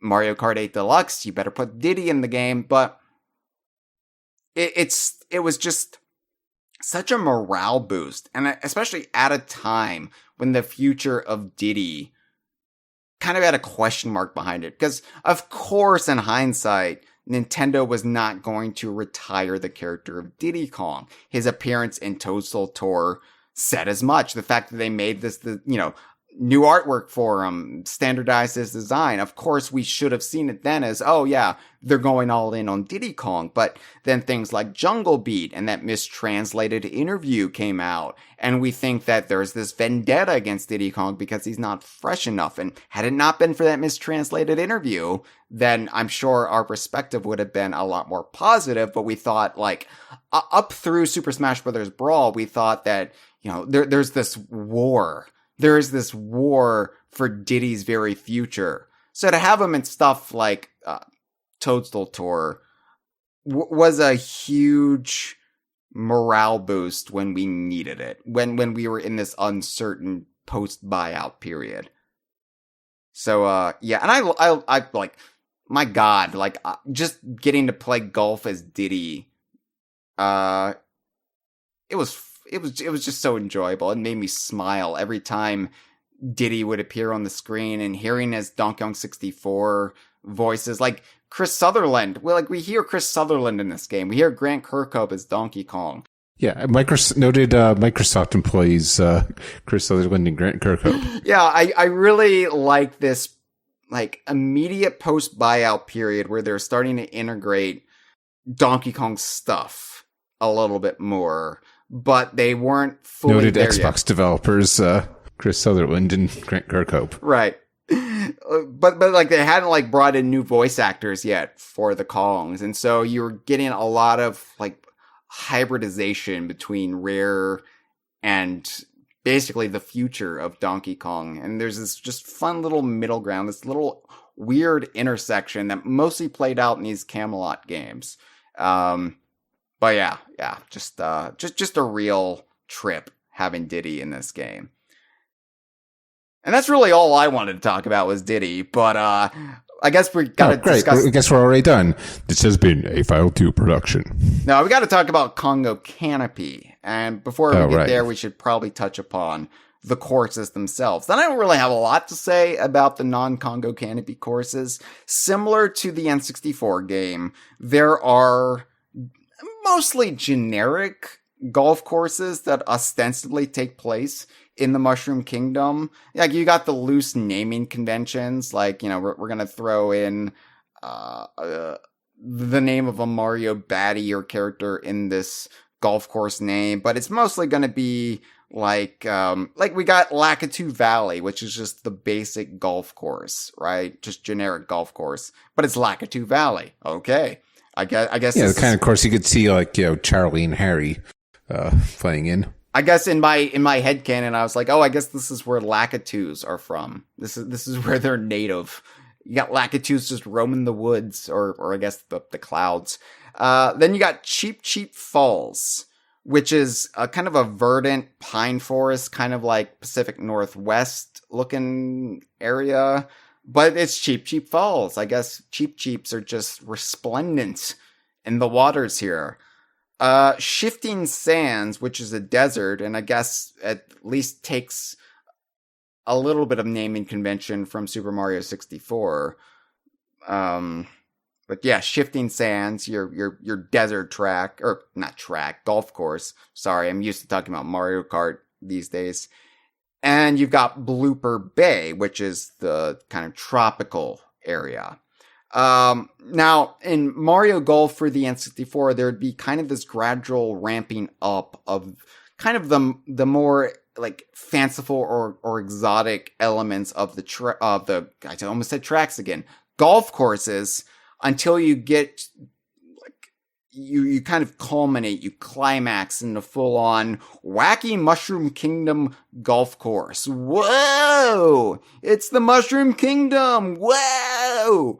And in that one, I think it was like Mario Star, where all the golf courses are shaped like Mario characters, which is, it's decent.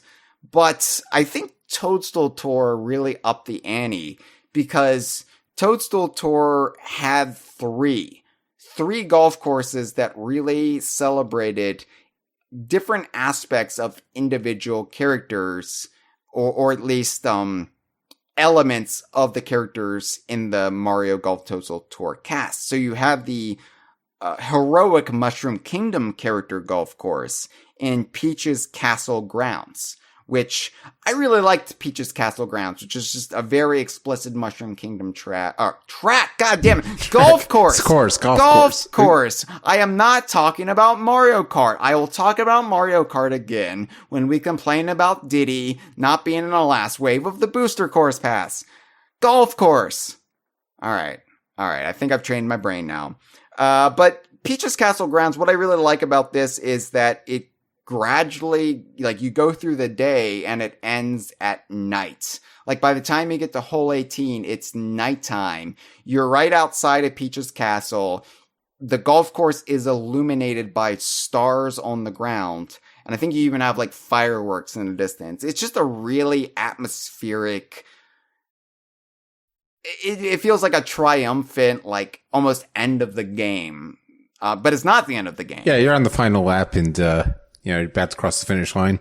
Shut up. Not going to invite you back. You're going to be in timeout for as much shit as you're giving me. Bowser Badlands is actually the second character-based course. God damn it! I said course. Okay. Sorry. I'm just so used to me screwing up. Okay. That was fine. Calm down. Yes. Okay. It's a course of golf. You've got me on edge. And now by the time I get to the next Mario Kart episode, I'm going to be saying course instead of track. Bowser Badlands takes place in Darkland. It's just fully like 18 holes of evil. It's just an evil golf course that takes place in Bowser's like dark territory. I really like Bowser Badlands. I just like what a shithole it is. It's great.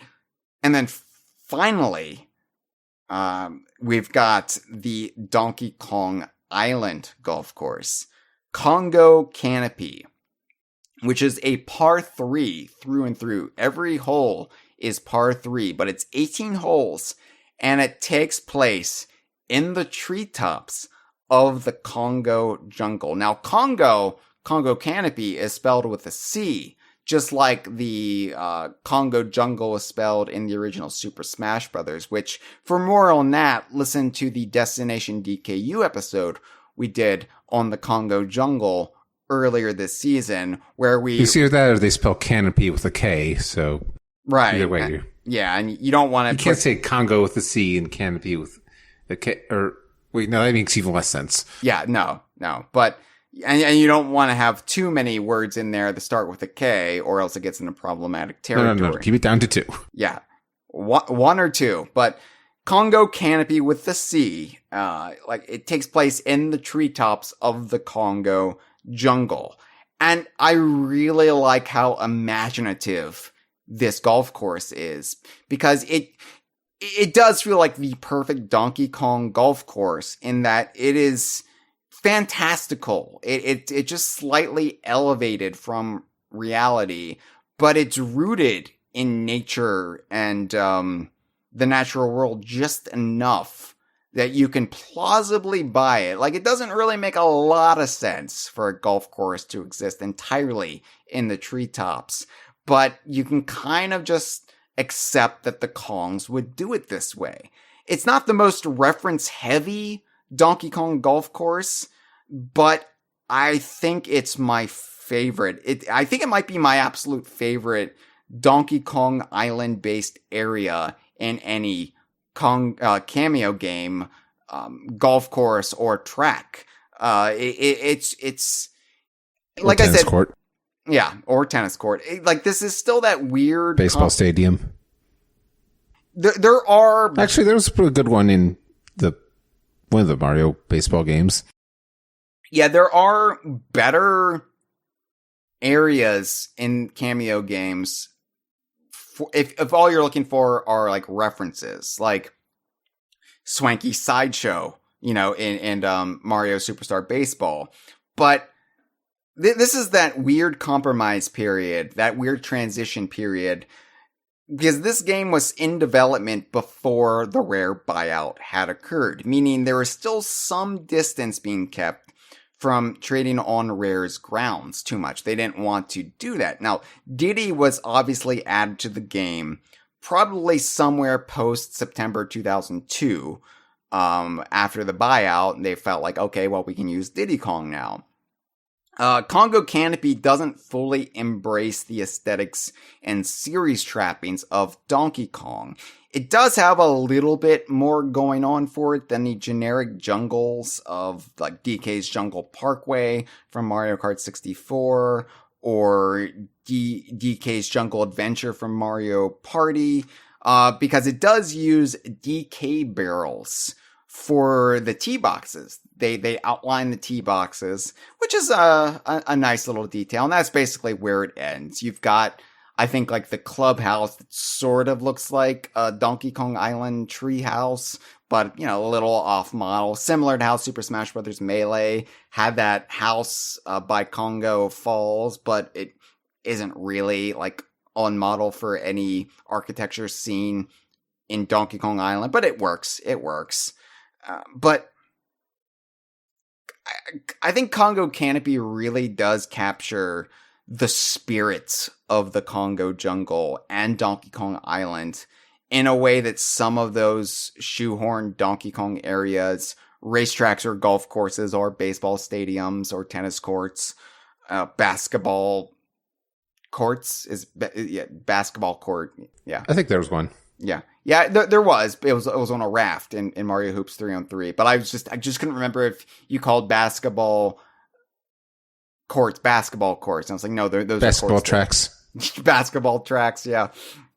I feel like this does capture the overall spirit of Rare's games in a way that some of those do not.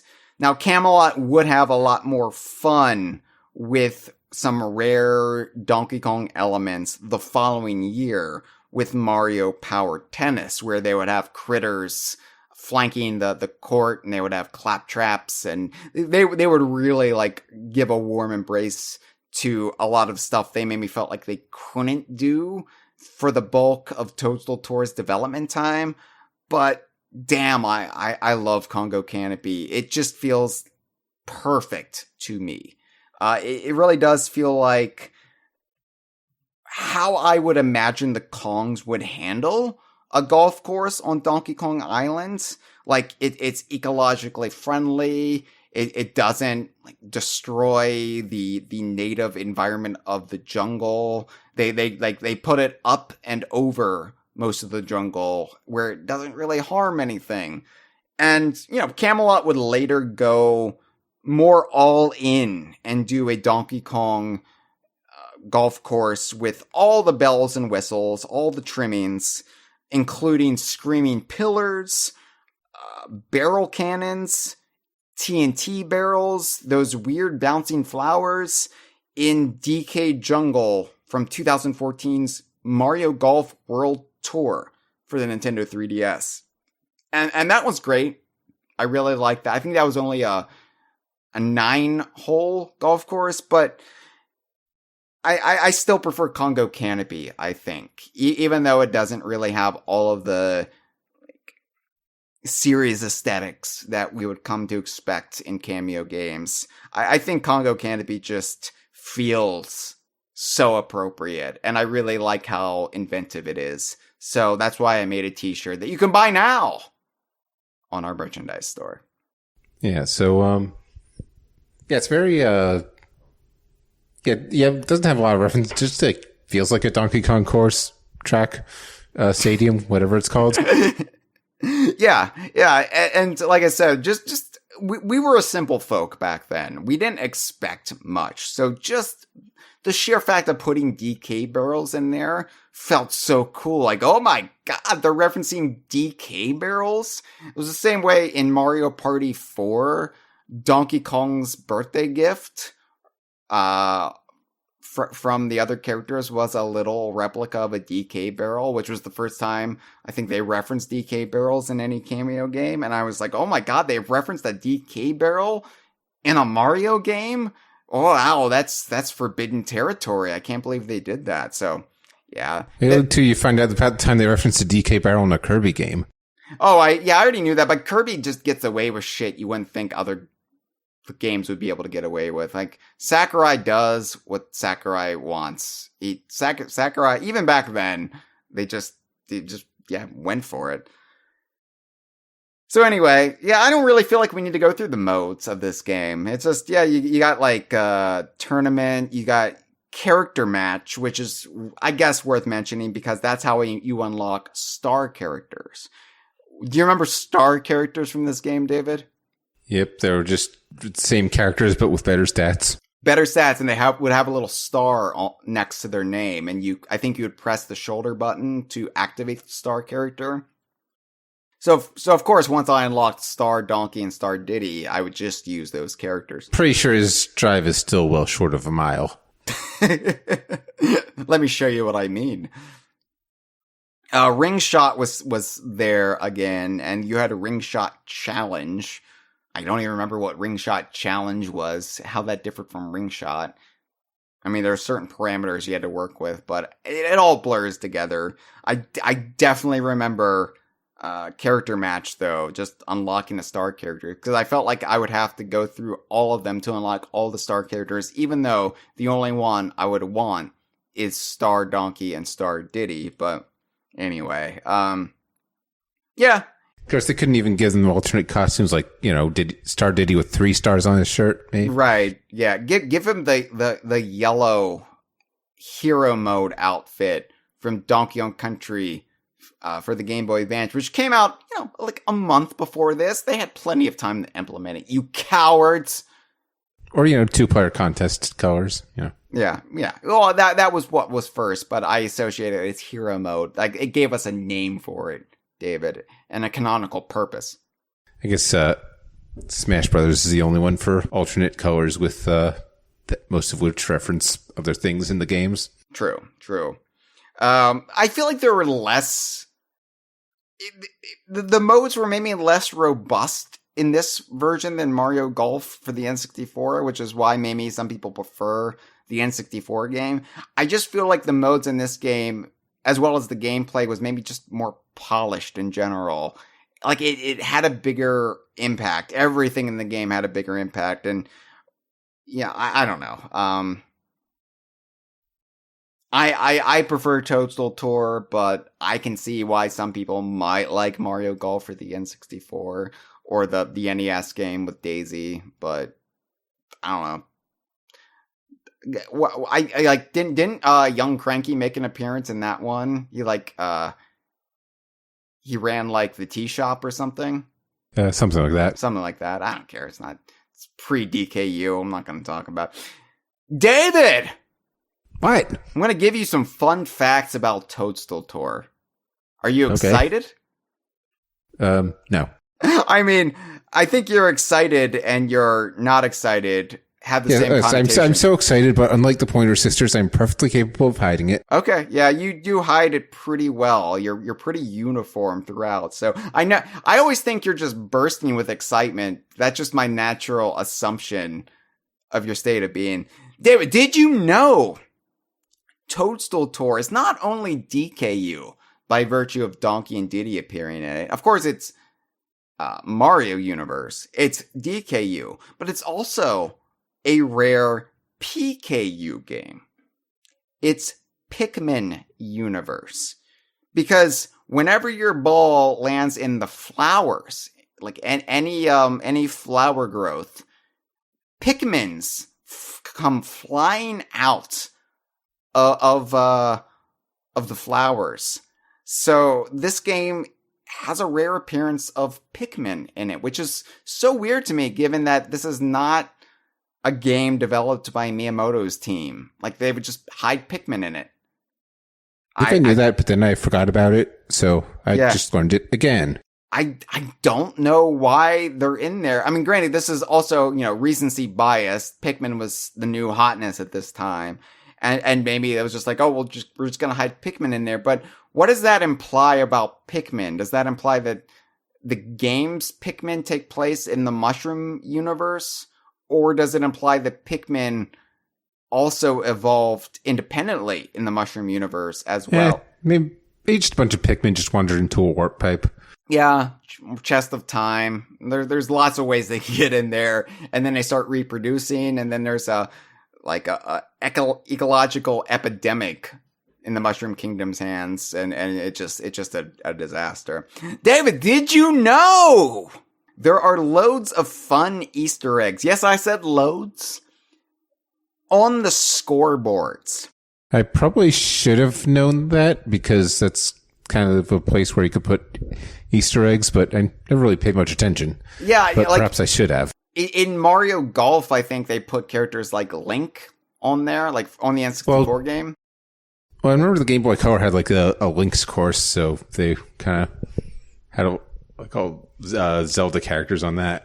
Yeah, which, it was 1999, right after Super Smash Brothers, so of Get course... it, because Link is also the name of the protagonist in The Legend of Zelda, and it's a play on the Link's, like... Right.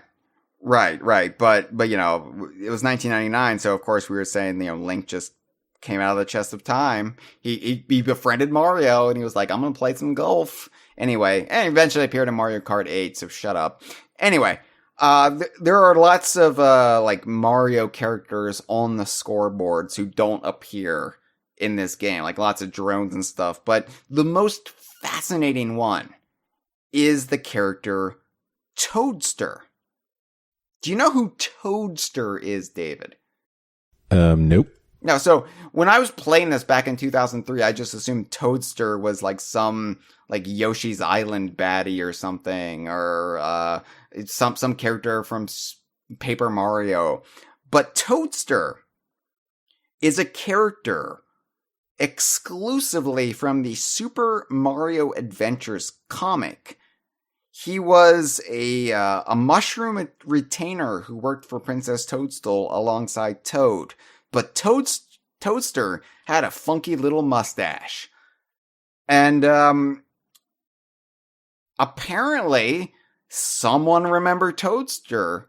And I know this is in more than just the English localization, which of course came out first in the Americas. It appears in other languages. I don't know if it made its way into the Japanese version, but Toadster does appear in the European version. But yeah, I think somebody putting the names in there was a fan of the Super Mario Adventures comic and thought, I'm going to softly canonize the character of Toadster. Like, that would be the equivalent of somebody putting in Bluster Kong in a little reference in the next Donkey Kong game or something. That kind of thing. So it's fascinating. Toadster. Pay more attention to the leaderboards. Maybe I could have missed a reference to Stanley the Talking Fish from the Super Mario Brothers comics. Yeah, maybe Mouser. That's how Mouser could have gotten back in there, given his great importance from the Super Show. Or maybe Elvira. Elvira appeared in the Super Show. I would love to see her in there. Anyway, Dave, did you know there was an exclusive version of Mario Golf Toadstool Tour sold through Target department stores? They had this big obtrusive, like, red circle in the lower left corner of the game case, like actually printed on the box art. This wasn't like a sticker. This was actually on the box art. And it said exclusive, Target Bullseye Tour included.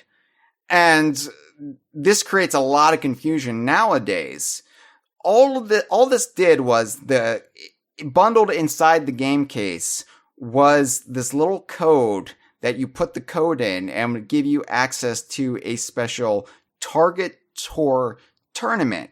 And they gave out similar codes for things like Camp Hyrule around this time. And it works with like, I think that like Nintendo Power contests and stuff. Yeah, it works with any version of Mario Golf Toadstool Tour. So if you bought the game at GameStop like a dumbass like I did, then I could just enter the code. You'll look it up on Game FAQs. Yeah. It's not actually like an exclusive build of Toadstool Tour. A lot of people think it might be, but it'd just be like little custom tournaments that are generated via code. They don't really add anything to the game, but you could, Nintendo could run contests through their website, magazine, what have you. And they did this promotional thing with Target, where Target had this exclusive version of the game. And I didn't know this at the time, because DK Vine was kind of in its own transition state in 2003. We were like between the post buyout, post, webcomic, when we left to like make a webcomic, and then I came back, and this was before we like revamped the site into its neon aesthetic, and I was really like more involved full time again. But I was kind of a little out of the loop at this time, and I bought the game at Toys R Us like a dumbass, and I didn't know about the Target Bullseye Tour version of the game. And I found this out around 2010, I think. And luckily, I tracked down this version, still sealed, in 2010, before game speculation became a thing. And I was able to get it for just a normal price. And, so, I have a sick need, a very, very upsetting OCD part of my brain that requires me to have the best version of a game, even if it's all subjective nonsense. Like, this is not a different version of Mario Golf Toadstool Tour. It comes with a code that, you can put in, even if you didn't get this version of the game. Like, this isn't a special version of Toadstool Tour. All Toadstool Tour versions are the same in your region. They did change the game a little bit in Japan and Europe and Australia from the NTSC version, but still, it's Toadstool Tour is Toadstool Tour.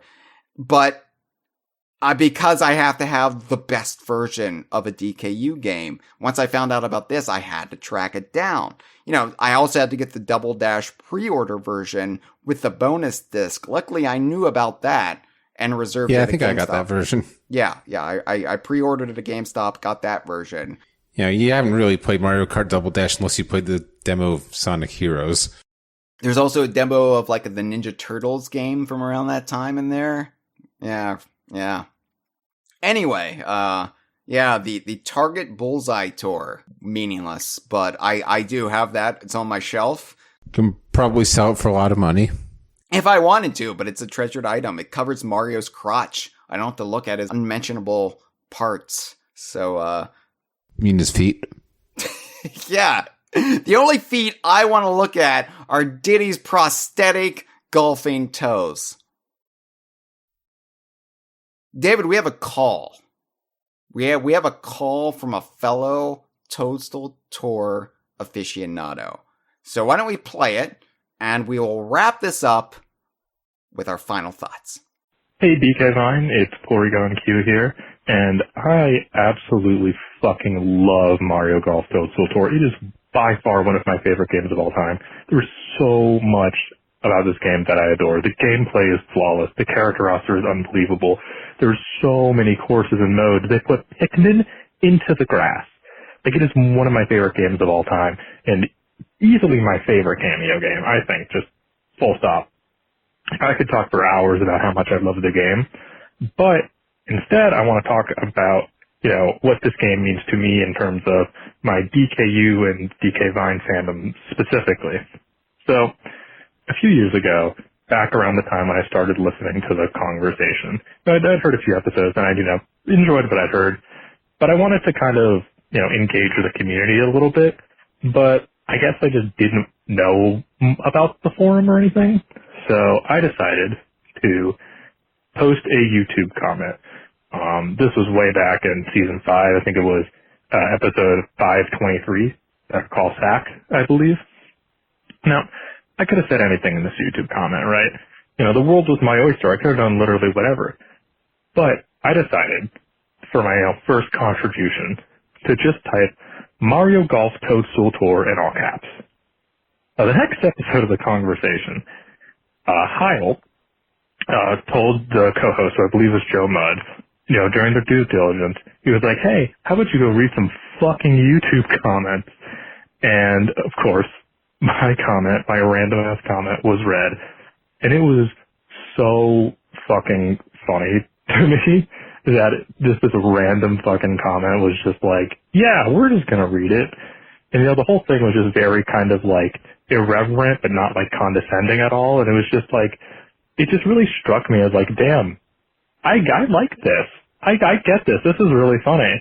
And it's that kind of moment is kind of a big reason why I have become such a big fan of, DK Vine and both DKU and Donkey Kong in general.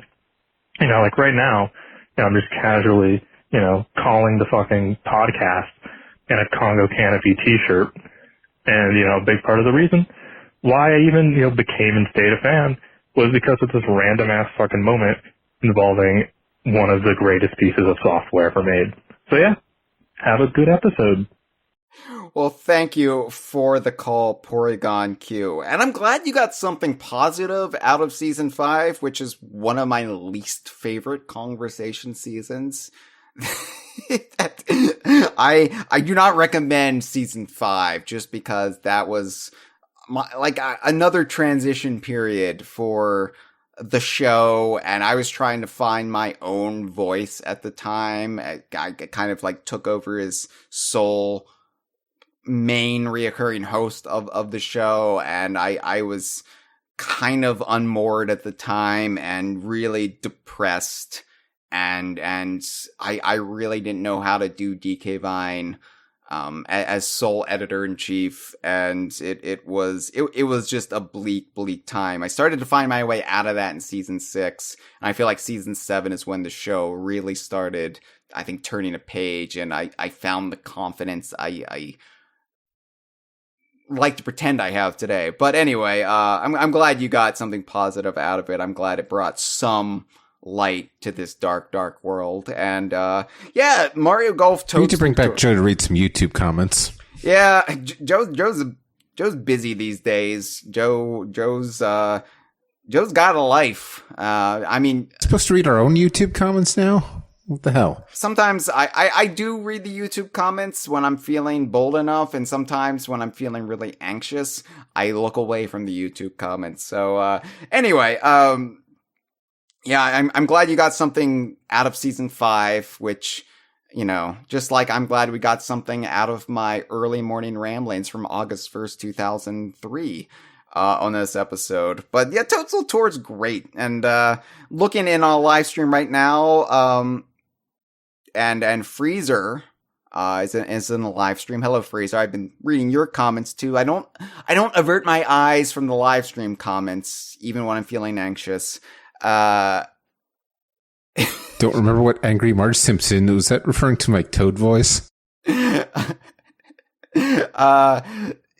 Yeah, one of your voices probably, because I don't do a Marge Simpson, or unless my Marge Simpson was my Daisy, I don't know. But Freezer says, "Oh, your favorite is the Donkey Kong courses. What a surprise!" Well, yeah. She also says World Tour was great. Bring me on for Kongversation season 50 when you get to it. I remember World Tour, we were a little underwhelmed with World Tour, and I think the only reason we were a little bit dour when it came to World Tour was that it was the first Mario Golf game in a decade. And it wasn't for the console. It was a handheld game, but it wasn't an RPG. And I think that just kind of... There was a story mode where you play as your Mii. That doesn't count. Give me some weird little boys and little girls who want to become the best golfer in the world and eventually meet Mario and Donkey Kong and beat them at golf. Give me that. Don't give me some half-baked excuse for an RPG. Anyway, yeah, thank you, Freezer and Gibbon, for humoring us in this maddening episode. Gibbon, she points out it's been an enlightening look at the slice of time around this game's release, which is, like, you've got these little different eras, and usually here on the Kongversation we talk about the 90s, when Donkey Kong Country was king, when Diddy Kong Racing was new and things were spinning off left and right, Banjo-Kazooie and Conker, and, we usually don't talk and celebrate this post-buyout era period, especially when it relates to Nintendo as much. We're going to start doing that a little bit more as we hit all of these big 20th anniversaries. But, Well, we can't do that because then we got 25th anniversaries. Don't worry, we'll find a way to come back and talk about it That's later a quarter on. Centuries. Yeah. Well, we usually start with the spotlights, and then we go to why blank still matters, or 25 years of blank. Don't worry. 30th anniversaries. Don't worry, David. I have ways to reheat the same content again and again and again. Not 35. Nobody cares about 35. I think you stick to decaversariesy by that point. Yeah. But, like Mario Golf Toadstool Tour, I know it took us 11 seasons to get to a spotlight for it, but it is probably my favorite of the non-RPG Mario Golf games. And if I'm honest, I would probably pick this up and play this over any RPG game. I have to be in the right mood to get into those RPG games. With this, I could just pick it up and start whacking balls as Diddy Kong, and that's always a terrific time. I've never disliked any of Camelot's Mario Golf games, but I think Toadstool Tour was just the perfect blend for me of just this extreme polish visually and I think mechanically from where the N64 game first introduced the core concepts. And it brought in just enough new Donkey Kong content to make me vastly more invested in this than I ever was Mario Golf for the N64. Now, I did enjoy World Tour Freezer for the 3DS. I did enjoy that ultimately. And I enjoyed Mario Golf Super Rush for the Switch. But I just don't think either are quite as, in my opinion, just perfect as Toadstool Tour. And look, I'm not the only one. Pro golfer Gary McCord agrees with my opinion. And pro golfer Gary McCord isn't the real identity of Porygon Q. No, I know this because pro golfer Gary McCord actually mentioned and lauded Mario Golf Toadstool Tour in the book Golf for Dummies. So he said, here's a golf game you should really check out, Mario Golf Toadstool Tour.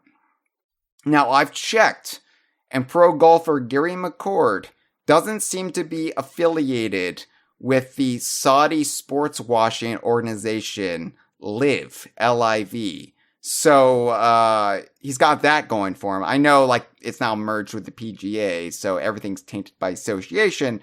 I'm sure, those people are winning, Tiger Woods PGA Tour 2023. Yeah, but it's not like a Phil Mickelson situation where he like jumped ship and took the dirty tainted money. So yeah, good for you, pro golfer Gary McCord, author of Golf for Dummies. I agree with you.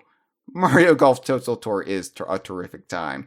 And yeah, like I said, I can't stress enough how much being Diddy's first appearance in any cameo game swung my opinion. Yeah, see, because the golf. But it really was the perfect tonic, the perfect antidote. What if a tonic is how he got his extra fingers? Tonics weren't invented yet. We didn't, like, Royston wasn't living with Dr. Puzz yet, so there was no way for Vendy to get introduced to Banjo, who would then introduce her to Diddy. Do the math, David. Plus, that could cause problems if he doesn't have enough tonic slots. So. Right, exactly. So, but this was the antidote to get me over the cameo game blues, to get me excited about them again. What was Diddy in it? If he was, then I'd be excited about it. And that's really kind of still the case today, to a certain extent. This was that scary post-buyout era where we didn't really know about the future of Donkey Kong. And you saw it in my forum post from early morning August 1st, 2003, where I was making these comments like, if we ever see Dixie again, because we didn't know. Like, we didn't know what the future held. So... And now Dixie shows up in Mario Kart games for the telephone. And in Lego form. So, but we didn't know back then. Jamming with Squawks. I look over as if you can see the Lego setup I have. Well, people were upset on the last episode when I mentioned that Dixie Kong's Jungle Jam was the lowest selling of the 4. Well, like I said, that was just a snapshot of the first weekend. It looks like she's now edging out Rambi. So Rambi is the worst selling of the 4 at this moment, and Dixie's now in 3rd place, which, breathe a sigh of relief, people. This situation is changing on the ground. DK Vine will give you up-to-the-minute reports on how well Lego Donkey Kong sets are selling as we learn more. But anyway, everything was in flux here, and just to have Diddy it's const in this game, really just like firmly as Donkey Kong's partner, it meant a lot, especially once that mistranslated Jungle Beat interview run by IGN, hit the scene. Then we were starting to question it, what Diddy's future would be, because Diddy wasn't at the time, the banana was the only Lego. and I think that would be in question if it wasn't fully resolved by Super Smash Bros. Brawl. Then it was definitely in 2010 in Donkey Kong Country Returns. But, just any appearance of Diddy during this era that was filled with a lot of misconceptions and fraught worrying was welcomed gladly. So Toadstool Tour was just so terrific. And for as decent to good as many of Camelot's games have been since then, I honestly, don't know. And Mario Tennis for the Wii U, but yes, yeah. Well, I'm putting that at the low end of decent, even though Okay, fine. Yeah, I'm sure it's perfectly functional. It's functional, yes. Tennis but game. I honestly don't know if either golf or tennis. Freezer might disagree since she's a World Tour fan, but I don't know if either have hit the same highs as they did in this GameCube and Game Boy Advance era. Like, there have been improvements, there have been tweaks, and there are things that are definitely worth checking out. But I feel like the total package has always left me slightly colder than these 4 games for golf and tennis. Left me at the time. And I don't think that's nostalgia talking, since this is just beyond the warm, glowing blinders of my childhood, like everything from the 90s. Like, this is from... I mean, that was during that period when we hated everything. Yeah, this is when I hated everything, when I was becoming a grumpy adult, and it scared me. And yet, I love Toadstool Tour. I love Mario Power Tennis. So, maybe it's just how homogenized I feel like the series has become, especially without Camelot's quirky original characters in the base game, or, wandering in via supplementary handheld RPG. I don't know, but this I think was just the sweet spot between where it started off and where it eventually grew. And I love it dearly. But then again, if Camelot adds Dixie or Brash Bear to Mario Golf Live and Let Die in 2028, then I will put up with any rushed or incomplete features at launch, or any mediocre gameplay, and say that this Mario Golf game is the best. Donkey Kong fans are known to be able to do that, so long as the graphics are good. This has been a File 2 production. Que rico.